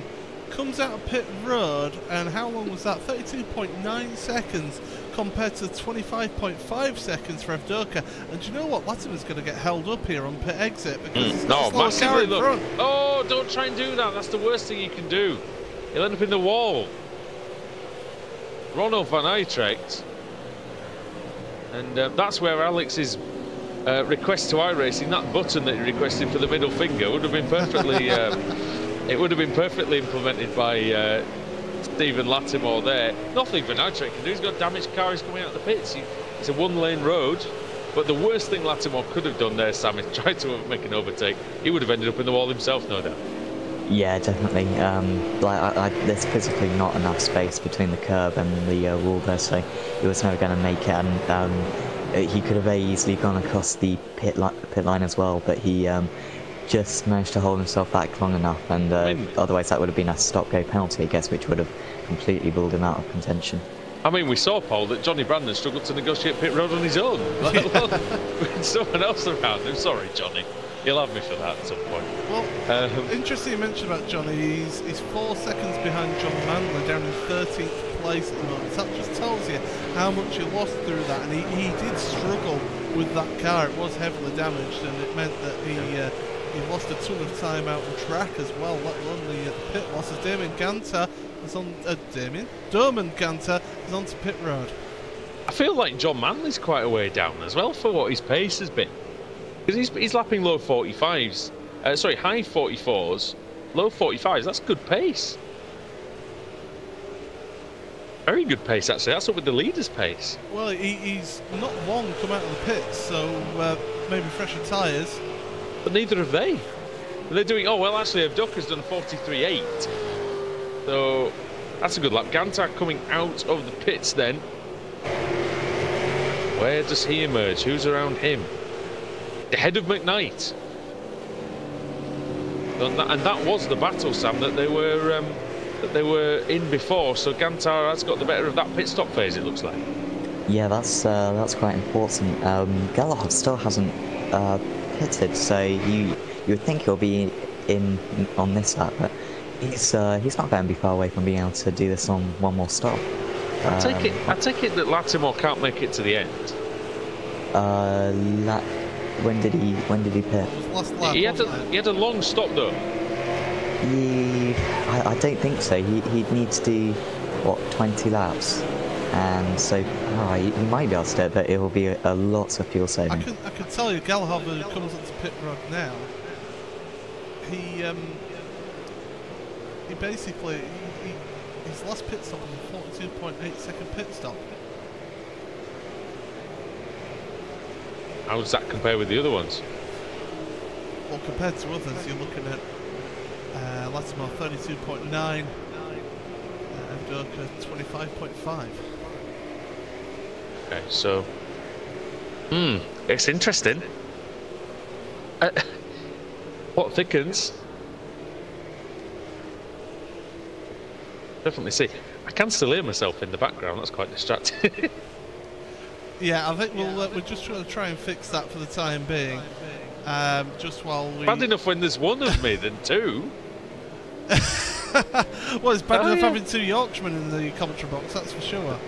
Instead of four. Now we've got four. But I do thank you, Paul, as well, for stepping in and doing this race. Alex Simpson couldn't be here. He's got work commitments, so I do appreciate you stepping in. As Galahad nearly loses it coming out of the pit lane. Seems like that's the most problematic time for these V8s, is coming out of the pits. Well, it is. It's cold tyres and it's a cold track temperature as well out there, so definitely it's going to be difficult for them to get the... I mean, we saw how bad it was for Robert Lundgren to get the power down, that's for sure, but certainly those guys, they're finding it difficult. Cold tyres, no tyre warmers in these cars, of course, and yeah, it's definitely going to be interesting to see how they cope with this now. Galahad's got to try and make it past Brendan O'Brien here, because O'Brien has been going a lot slower than Galahad. We found the culprit for the sound issues anyway, so that's good. So Sam, you missed the first meeting of the season, and into the second meeting then. How have you enjoyed being back in the V8 Supercar Series?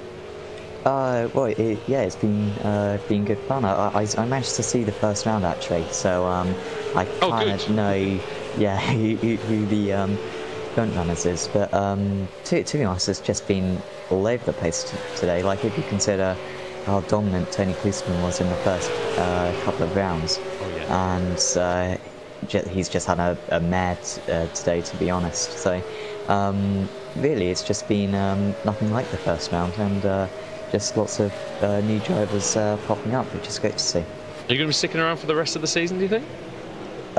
Should be, yeah, hopefully. Ah, good. Good to have you with us. Johan Venter was going very slowly around the banking on the last lap. He was on the apron, so I don't know if there's a problem. I don't know if there's a problem for him, or he's just getting out of the way of some of the leaders. I have no idea, but he might even be retiring, Venter. So we'll see what happens. He was 2 laps down already. Paul, does that look like? He's had enough to you? Or? I'm just trying to find out what's happened there for Johan. And he was just running really slow, even out of the bus stop chicane. So he's obviously got some major problem there.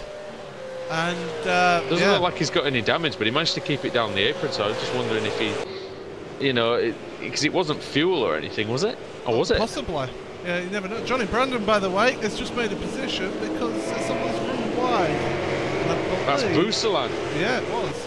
Oh, in fact, Boussalan's been taken by Phillips as well, and Brandon's managed to get past Phillips too. I think Manley was at the front of that pack previously, and he was. There seemed to be contact. I'm not quite sure, but they're it all seemed to get teammates. Oh, really? It all seemed very squirmish. Manley, Phillips and Boussalan, all teammates, and Brandon's good. Thank you very much. I'll have 3 positions. Perfect. Well, I'm looking at the replay now. We're heading in through the kink then. Manley goes out on... Oh, he got out onto the curb. He partially lost control. Brandon got into the back of him. That pushed him wide. It was just a mistake from Manley that sent him down the order there. And then did Brandon just pass the other 2? Oh, Brandon was ahead of the other 2 already, so he must have done that a little bit earlier in turn 1 part. Just looking at it, right, at the line there were 4 tenths between the 4 of them, and there's 100 of a second between Brandon and Boussalan, so he must have got Boussalan into turn 1 and probably Phillips into 2. Makes some sense. There is a car coming into the pits. There's one coming out of the pits as well. That's Peter Bingham. Clyde Whiting also making his way back onto the circuit, and the one in the pits is Stephen Phillips, as you mentioned. So I wonder if he did take any damage, or whether that's scheduled for Phillips. You would think Plus drivers having one fast repair. Have we seen many people use the fast repair? I think there was one earlier on, wasn't there? We've seen Johnny Brandon's take one, that's for sure. yes, indeed he has. Oh dear. I think it's good, the fast repair though, because these V8 Supercar races, I don't know if you've ever done many of them, Paul, but in terms of driving them, but no, it's a very demanding car to drive, and to be honest, one mistake can put you in the wall, so it's good that you get at least one repair. I tried to drive one of them a couple of times whenever we've had my teammate Jake Blackhall try and convince us to drive the car, and it's like, he's good, isn't he? No thanks, you're all right. I'll stick to my front wheel drive gear, thank you very much. Because he's good in this, isn't he? Yes. Blackhall, he's pretty good. So I think he was at the last race meeting actually, Blackhall. I think he might have put it on pole, if I can remember rightly. But yeah, I used to drive the old V8 Supercar, and I was okay in it, nothing special. But this one I can't drive at all, so I don't know what's changed or why it's so different. But it seems super sensitive. Sam, to be honest, much respect to anybody who can drive it around, complete a lap, let alone drive it around at this pace.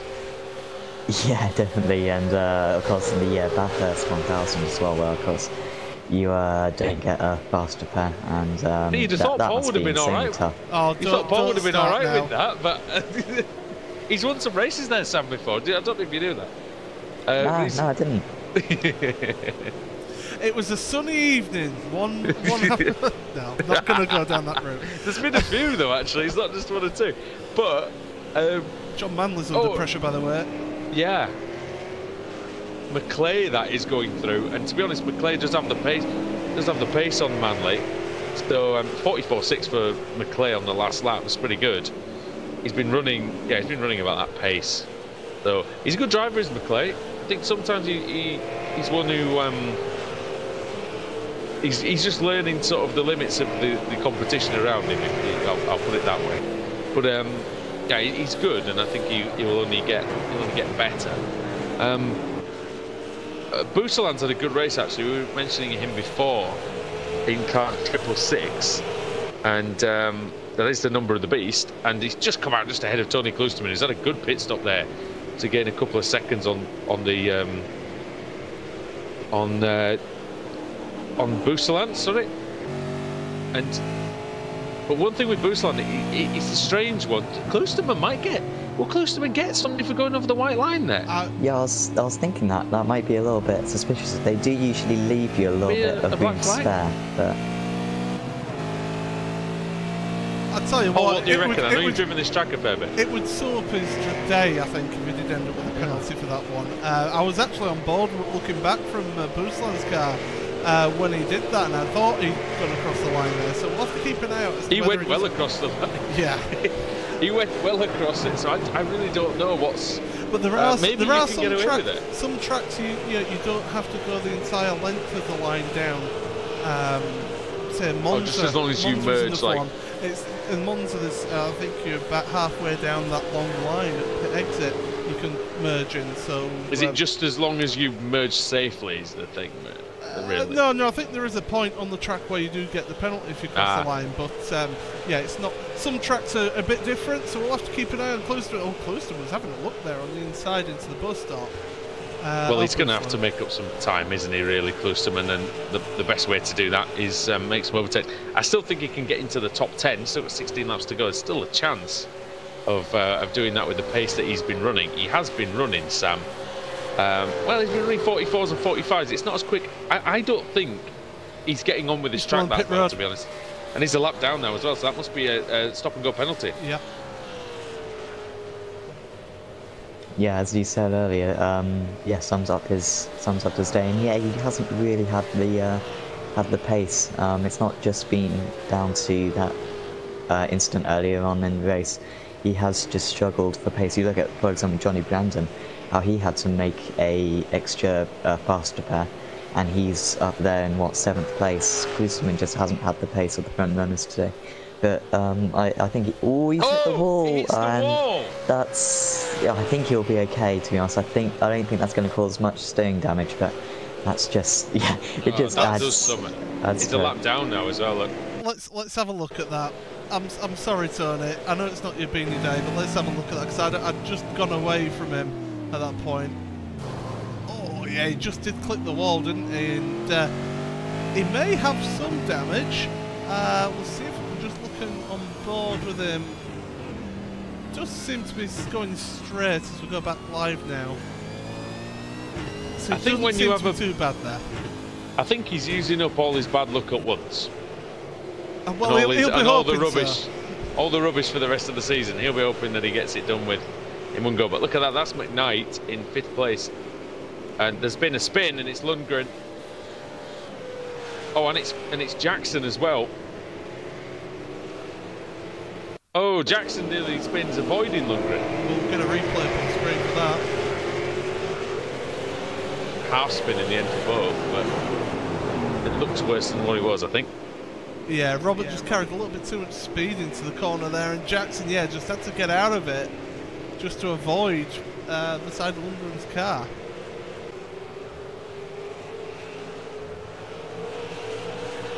Not the best for him, but yeah, when you have a shocker, you want it to be one shocker, and to be honest, if Tony Klosterman's really bad race is 17th place and potentially higher, then you'd be doing okay. Jamie McKnight's in from 5th on the road, so in he comes, his final pit stop, you would think.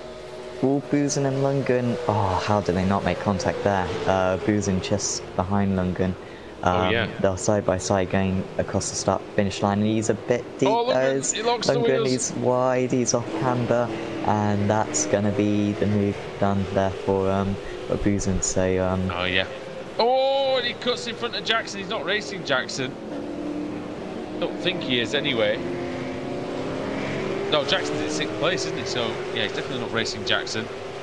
But he gave that one up easily, locked the brakes. But he's a tough corner. It's one of the hardest corners, I think, on iRacing, is that turn 1.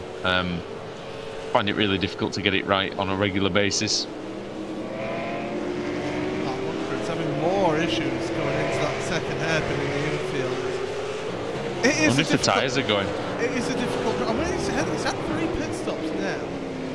So but do you know, maybe if he's really heated them up. Yeah. It might be that he's just struggling to get them back under control again. Yeah, that could possibly be it. Closest battle really on track is between George McClay and John Manley, 7th and 8th place, as they just head on to the onto the oval once again. And, they're evenly matched as well, actually. Yeah, looking at the lap times, Manley was just about a 10th and a half, 2 tenths slower on that last lap than McClay, but he is still in that slipstream, so it can still take effect down on this track, because of course higher speeds with these big cars, they create a big hole in the air, and so just travel just that little bit further than say like a Formula Renault car, which doesn't create that much of a draft effect. Big beasties, these V8 supercars, almost like boats at times, the way they drive, but can't deny that they produce excellent racing, and we've seen that here. How much benefit, Sam, is John Manley getting in this slipstream of this McClay car? Well, he's not anymore. He's not on anymore. He's into the pits. Can he get it stopped for the yellow cone? Oh! That was close, wasn't it? I'm not sure if he got it stopped. We'll have a look and see if he did. Ooh, yeah, very close. I don't know. He might get a stop and go penalty for that. They leave you a bit of leeway, don't they? So he might benefit from that. But just it was close, though, mate. Definitely. Yeah. Just looking at the lead battle, Eptica and Latimore, of course. Right now it's 16 seconds, but the pace has been very even between the two of them. And I think it's going to come down to whether Latimore has to make another pit stop. Johnny Brennan's on pit road again, by the way, guys. Now, is this a scheduled stop or not? Yeah, it will be. Yeah, it is. But look at him, he's dropped down behind Manley there. Manley was 3 seconds behind him, you know, coming into the pits. Yeah, he had a 4-second longer pit stop. Good so stop that's going to be what it him. is. So they've dropped down behind McKnight again. They're behind Nobis as well now. Yeah, they're behind Nobis as well, and O'Brien, and Bogachev is it as well. So we'll see. Evdoka pits as well. Right, from the lead then, Evdoka. Oh, good grief. I'm just looking behind him as well. Stephen Latimer is at a really jaunty angle in the in his pit box. He's managed to get it stopped though. He's done all right. Wow, with that's a quick stop, is that? Ooh, yeah. Evdoka nearly clipped the inside wall on the way through. That pit lane exit is terrible for these cars. It's just it's exactly the kind of piece of circuit that you do not want to drive when you drive this car. Narrow, there's a tight braking zone at the end, there's a hairpin corner. It's just not good. You want a pit lane exit like I don't know, like Silverstone or something in this car, you know? I was going to suggest South Korea then, but I realised that nobody uses that really now. Well, what, the original pit exit there? Or yeah. The original one would have been a nightmare, can you imagine? Yeah. Imagine using that on the BSRTC, there'd be nobody left. Some would say good. Nobody's watching this anyway, it's alright. No, I say that, actually, I don't know how many people are watching this, but I don't think many of those guys are. Having said that, oh, we've got 40 viewers, hello everybody. Well, I'm not surprised that we've got 40 viewers because it is an intriguing series. It always produces. It's a great series. And with this longer event as well, it's the first time that I've been involved in this series with this longer race here, just a single race for the evening. And it's been intriguing with the strategy element as well involved in here. 75% fuel limit for the fuel tank in this car in this event, so it's really forcing people to think outside the box as to how they can get themselves to the end and be competitive on the way through. I mean, look at that, Stephen Latimer, his last pit stop was 10.9 seconds. He's now only 4.5 seconds behind Michael Evdoka. And that's because he waited so long for that. Well, he put so much fuel in at that last pit stop. As Boozen and Whittaker just deciding that they're going to make up their own circuit. They're a bit bored with the one that they've been given. Whittaker especially. Oh, dearie me. Where's he going? I don't know. Yeah, he's decided he's not interested in the hairpins. Venter's just going to the wall. Yeah, Venter's just gone to the wall, coming onto the oval, slid into the wall, and that might be his race over. I did hear somebody sliding around. I wondered if it was someone at the back of the circuit. Yeah, I was just having a look at that on replay. Carried a little bit too much speed, locked up the rears. Around it goes, into side impact into the tyre barrier. And it doesn't look to have given it too much damage. Maybe just a little bit on the right hand side. It might pull one way on that car, but he should be able to get that to the end without damage. Yeah, I think he will.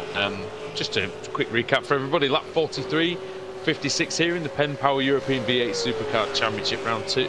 Well, meeting 2 of the season. Andrew Woodhouse alongside Paul Smith on the cameras and Sam Fitzpatrick. And well, Sam, you've covered the entire race, and yeah, it's been a good one so far.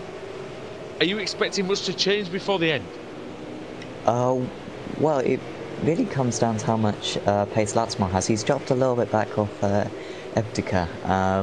It's up to 5 seconds now. I'm not sure if he's got the pace. He's got the same fuel, the same tyres, so he's going to have to do it all on talent, I guess.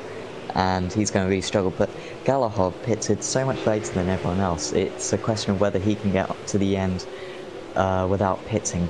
But he's not lifting and coasting, which would indicate that he's going full pelt, and he's not, and he does need to pit again. Oh, hello! Did you see that sideways moment for Galahov? No, I didn't see. Oh, I'm on replay still, so I didn't quite see that. He's had a few of those. He needs to be careful because he can fry the tyres doing that.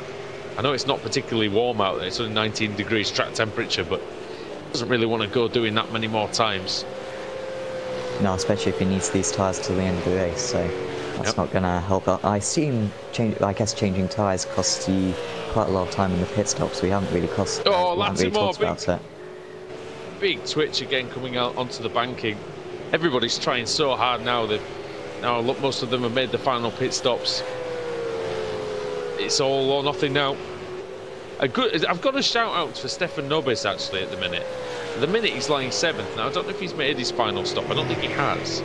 But it's still a good race from him so far. Boosalan up 11 positions. John Manley up 7 positions.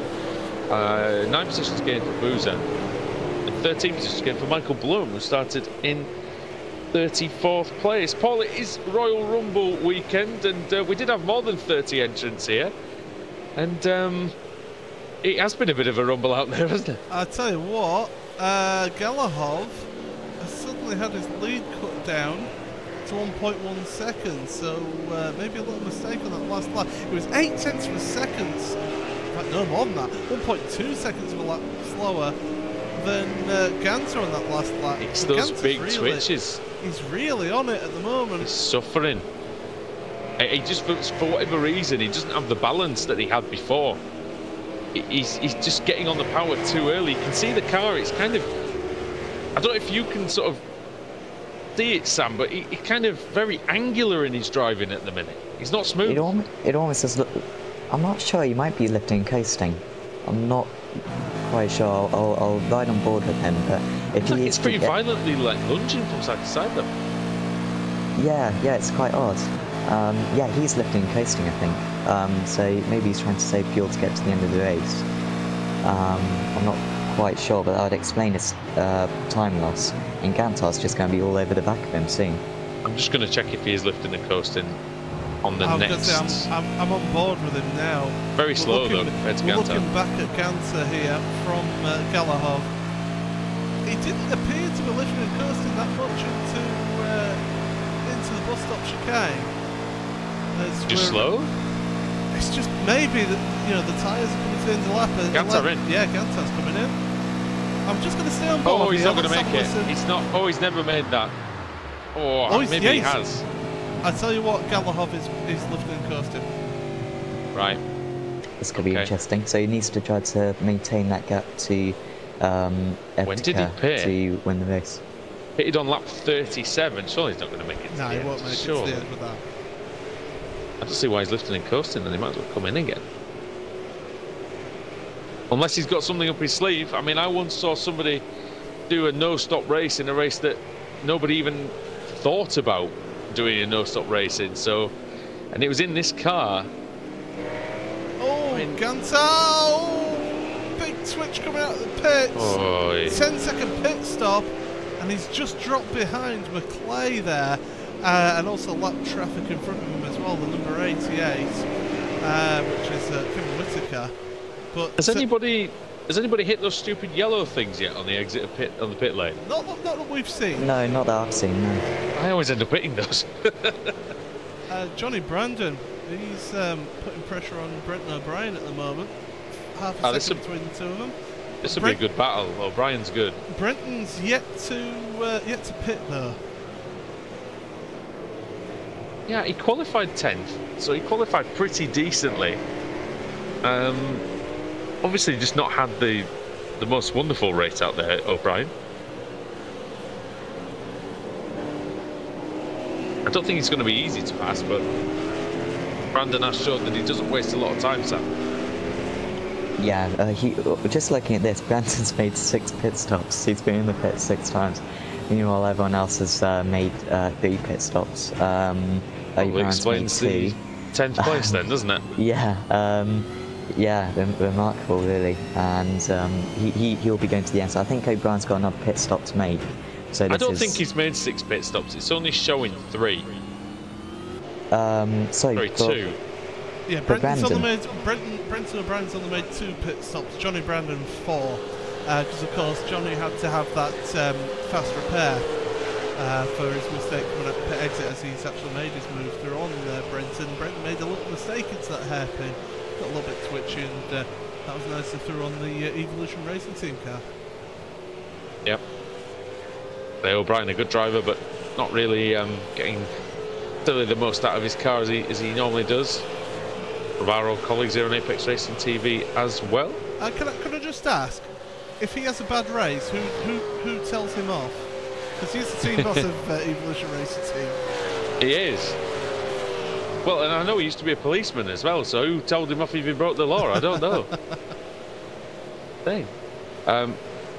But no, it's true. Who tells him off? It's a bit like the Alex Simpson thing, isn't it? It's like, who do we... Well, I think we just tell him off, don't we, really? He had a bad race today. I don't know what happened to him. I haven't had a chance to speak to him.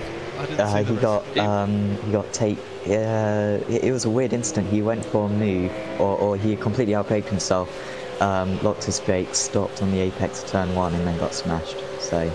Right. At Nürburgring, was it? Yeah. So that was his one bad result of the season, but he's still into the World Championship Grand Prix saves next season. So, well done, Alex. Who took the title then? Do we know?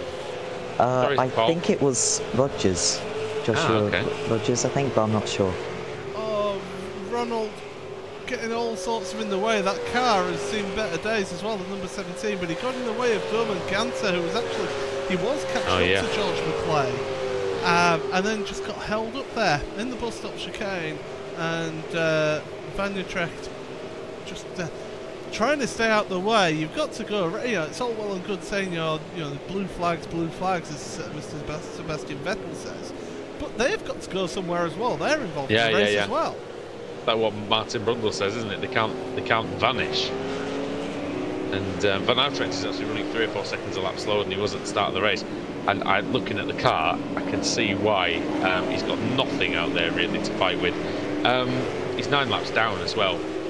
They're just really struggling, but again, it's a car where you can look. Oh, side by side. Sorry to cut you off there, Peter Bingham and Clyde Whiting fighting it out into turn number 1.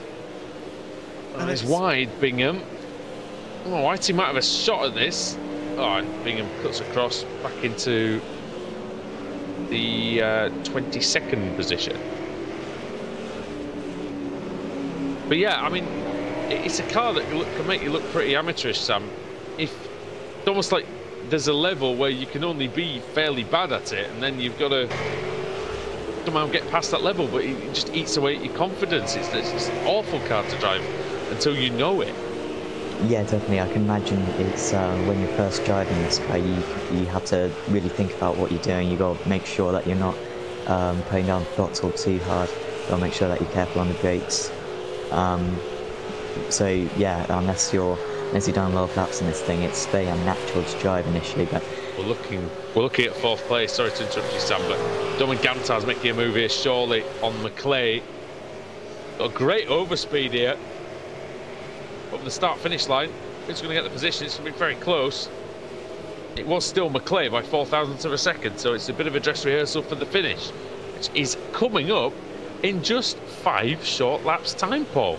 And you know what? Galahov still hasn't made a pit stop. No, so what does he think he's doing is the question. Is he, as in, does he know that he has enough? Is he guessing? Does he know he can make it? I don't know. If he makes it, I'll be surprised, but I'll be very impressed, I have to say. But he's only 8 seconds clear. I was going to say, I would be very impressed if he does make it. We'll keep on this Ganser one, but yeah, he's currently 7.4 seconds is the gap between him and Evdoka. And of course, Evdoka's given it absolute hell for leather. His last lap was a 43.3 for Evdoka, and Galahov was a 45.7. So, best part of a second and a half there. It's not too bad considering, though, is it? Second and a half, 7 seconds, 5 laps remaining. That's manageable. Close. He's got a chance, hasn't he? I think that's the thing. He's given himself a chance to win the race. He certainly has. Which, after the problems, he wouldn't have had that chance. I think if he'd have stayed on a more traditional strategy. Ganser's through, by the way, and McClay just lifted off. Wasn't even going to fight that one, so yeah, Ganser up into 4th place now. Yeah, I'm not sure McClay's got anything for Ganser. He's lapping 46s. Oh dear, the triple fives round. Pogacar exit. He just made it. He just made a pit stop. Yeah, coming out of the pits. Oh man! As soon as he steps on the gas, it goes. He's done a Robert Lundgren. Oh, got so close to collecting somebody with the nose of his car as well. He's able to keep going. He might end up with a unsafe pit exit though. He's got all sorts of problems. Look, it looks awful for him. He's a good driver, Pogacar, so it's McClay's not. in. I don't think it's driver related. McClay's had to make a pit stop here. It's his 4th pit stop of the day as well. Could not make it, George McClay. Flash and dash for him, he is out, Sam, but that's cost him a bit, and he's going to come out ahead of Nobis. He should do. Yeah, still 6th position, and where was he before? He was like, I think before, so not too bad from McClay, but interesting that I've seen Jazz take, well, I guess it's just Ganser, he's taken 4 stops, but McClay, he'll still be quite happy with that, I think, and he should be able to hang on to that one to the end of the race. It was one of those ones where really he was never going to lose out too much, Sam. Not just the 1 position lost. It's probably worth making sure the fuel's on there because he might pick up a couple of places with other people struggling with the strategy. Yeah, just looking at Galahov, as long as he gets to the last lap, he'll get a top 12, so that's basically in the bag because they're all a lap ahead of them. So that's the worst Galahov can do. From this position, you may as well go for the win. Let's face it, you may as well just see how much fuel he's got, and if he runs out of fuel on the last lap, so be it. But I'm sure he's going to go for the win. He's 5.5 seconds ahead, and we're on lap 53, so we've got 3 more laps to go. Yeah. And what do you think, Paul? Would you go for the win here, or would you make sure you made it to the end and maybe finished in? He could come in for a splash and dash and could potentially even finish 3rd. It's a tough one. You're going to have a bit of time loss coming down the pit road. You'll probably come out potentially 4th place here. Yeah. With this one, but there is a big enough gap between Ganser and McKnight to maybe make that one work if you do a splash and dash. But I tell you what, if he does end up taking it to the end and getting the win, hats off to him. He's the most economical driver I've ever met. Because old Leadfoot... We didn't think it was possible, did we? Well, it's old Leadfoot here. I certainly can't do economical driving, but yeah, he's doing a good job of it so far. 3 laps remaining, though. Evdoka, 4.7 seconds. He's not catching up enough time to be able to challenge. Look who's right behind Evdoka as well. Tony Klusterman, reigning champion. Well, not reigning champion, former champion, sorry. Missed the last few races of 2017 because of injury.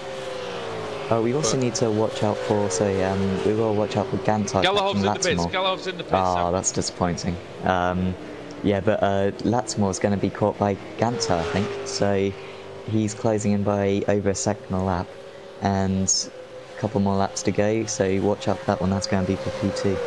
And again, not to criticise Galahov, because it's good that he went for the win, but you've got to question it, Paul. When if he's going to miss it by 2 laps, he might as well have saved all that time and gone full pelt at it. Yeah.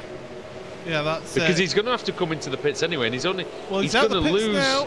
Oh, it's close with Latimore. I'll tell you what. Well, has he just brushed the wall? No, I think he just managed to avoid it. Wait a minute, what's happened to the front of Latimore's car? Yeah, I was thinking that as well. He's got some serious damage on the front there, and I think that's what's costing him time. 46.4 was his last lap for Latimore. He's really struggling here. Oh, Galahov, no, it's in good. Galahov will potentially get second place here, and Dilman Gantar is at the back of these, behind the lap traffic there. He's going for it all. I'll tell you what, Gantar, he's come on leaps and bounds in this race, and he's really thrown himself into this battle.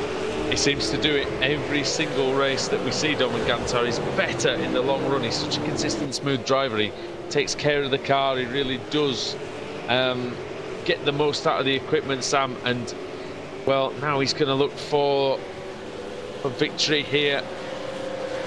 Well, not for victory, for second place. Sorry. Yeah, it will feel like a victory, won't it? Nova's had to pit, by the way.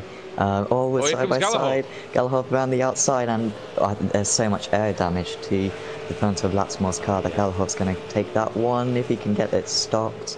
And, well, we'll see if Latimore can stay in the slipstream, but to be honest, I think he's just going to fall away. And Gantar needs to latch on right now, doesn't he? Yeah. He's only going to have one more lap to go when we get to the line. Michael Ducker leading it, and leading it well, and leading it by a long way. Here comes Gantar then. Oh, this is going to be a tight battle now between Gantar and Galahov on this last lap. Oh yeah, looking forward to it. If either man gets a second place out of this race, Paul, you would think, as Gantar gets very close to the rear of Galahov's car, you would think it would almost be like a victory, Paul, considering that Gantar didn't have a great qualifying and Galahov had all those problems early on. And he's blocking the inside now, he's properly defending it though.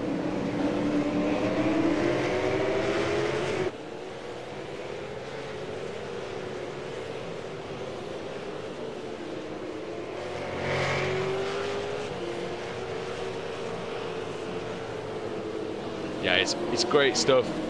We always seem to see it in the V8 Supercar series, and seeing it again here now. Gantar, I think it's got to be. Oh, I don't know. He's very good on the brakes, Gantar, compared to Galahov. But would you be brave enough to try into the bus stop, Sam? I do not know, as if Doka has already come through there. Well, you can potentially get him on the run to the line as well, so you don't have to get it done into the bus stop. I think he's going to try it. Can't overtake below the yellow line here at Daytona, but he's going to try it, Dilman Gantar. How much speed can he carry? How much can Galahov carry?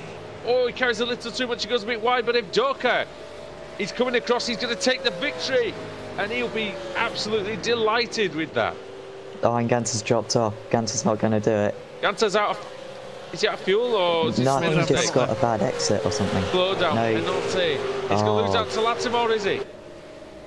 It's going to be close. The fireworks go off. We've had fireworks on the final couple of laps here, and it has to be Latimore then.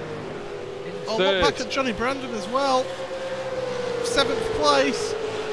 Him and Chris Jackson battling out, and he's got the slipstream. He's going to try and use it, heading to the outside. Chris Jackson's done the only thing he can do and hold him out to the outside into the bus stop chicane for the final time. And if they come together, John Manley might pick up the pieces. Oh! He's nearly picking up the pieces of his own car, Chris Jackson. I'll tell you what, that's a change of underpants needed right there, that's for sure, as they go through the final corner. Especially on the final lap. Here we go. Samu's going to get the run to line. It's going to be so close. Oh, he's got the bear out on the outside there. Has I think Panda's going to do it, and slowing down, Jackson's run out of fuel, I think. He's out of fuel. Oh, Chris Jackson runs out of fuel, and that will please Johnny Brandon at least a little bit. He would have liked to have been more pleased, though. Paul, he had a top 3 place waiting for him, but yeah, unfortunately made the mistake, and that's what happens. You make a mistake at this course and it costs you. It certainly does cost you, and yeah, what a great race, great finish to the race as well there. Fantastic battling all the way through the field, and yeah, these guys, they put on a show every time we see them here on Apex Racing TV, and thoroughly enjoyable, that's for sure, of an evening. And thanks for having me along, because I've enjoyed it. It's been fun. Yeah, indeed. It's been brilliant, Paul. Thank you very much for stepping in and covering, and for Sam as well. I'm going to take you through the finishing order then of this endurance round at Daytona. Michael Evdoka takes the win by 20 seconds over Alexander Galahov, with Stephen Lattimore just behind, and Dominic Gantar losing out just at the end. He could have had second. In the end, it's fourth. Jamie McKnight in fifth, ahead of George McClay. Quite a way ahead of George McClay, actually, who started fourth down to sixth. And Johnny Brandon in seventh, eighth for Chris Jackson, ninth for John Manley, Brenton O'Brien in 10th, Stefan Nobis in 11th, and Jean-Philippe Boussalan in 12th. Stephen Phillips was 13th, and then Tony Klusterman 14th. It's probably the worst race I've ever seen him do. No offence, Tony, sorry about that. Nikolai Bogachev in 15th. He likes the fives, does Nikolai? Car 555, he's finished in position 1-5, and he started in position 1-5. Richard Warmingham in 16th, Simon Buzan 17th, Kevin Whittaker 18th, Kim Holter in 19th, 20th place for John Roberts, 21st for Michael Bloom. Good driving from Bloom, 13 positions gained for him. Clyde Whiting 22nd, Peter Bingham 23rd, 24th for Anthony Woodward, 25th for Robert Lundgren. They were the cars 1 lap down. And then the rest of them, Michael Frost was 3 laps down, Johan Venter likewise, Greg Carr -5, Igor Benwick -8. Ronald van Utrecht -10, Vlad Zainstrakowski 38 laps down, Bill Switzer 42 laps down. Adam McNally, we saw him retire with damage earlier on, and then Klaus Winter and Dave Janssen. Did they take the start, Paul, or not? No, they didn't. Right, that's unusual as well for those two to be missing, but I hope we see them back next time. So just have a little look around. Yeah, Paul, as we are pretty much out of time, I wonder if you could take us out, mate. You might as well. Well, I'm going to say, yeah, it's been great evening racing. Daytona, not a favourite track of many drivers, but it does produce some great racing, and you always see that drag towards the end as well. And we saw how close it was between Ganter and Lattimore. And yeah, fantastic evening. I enjoyed it, and bring on the next round. That's what I say.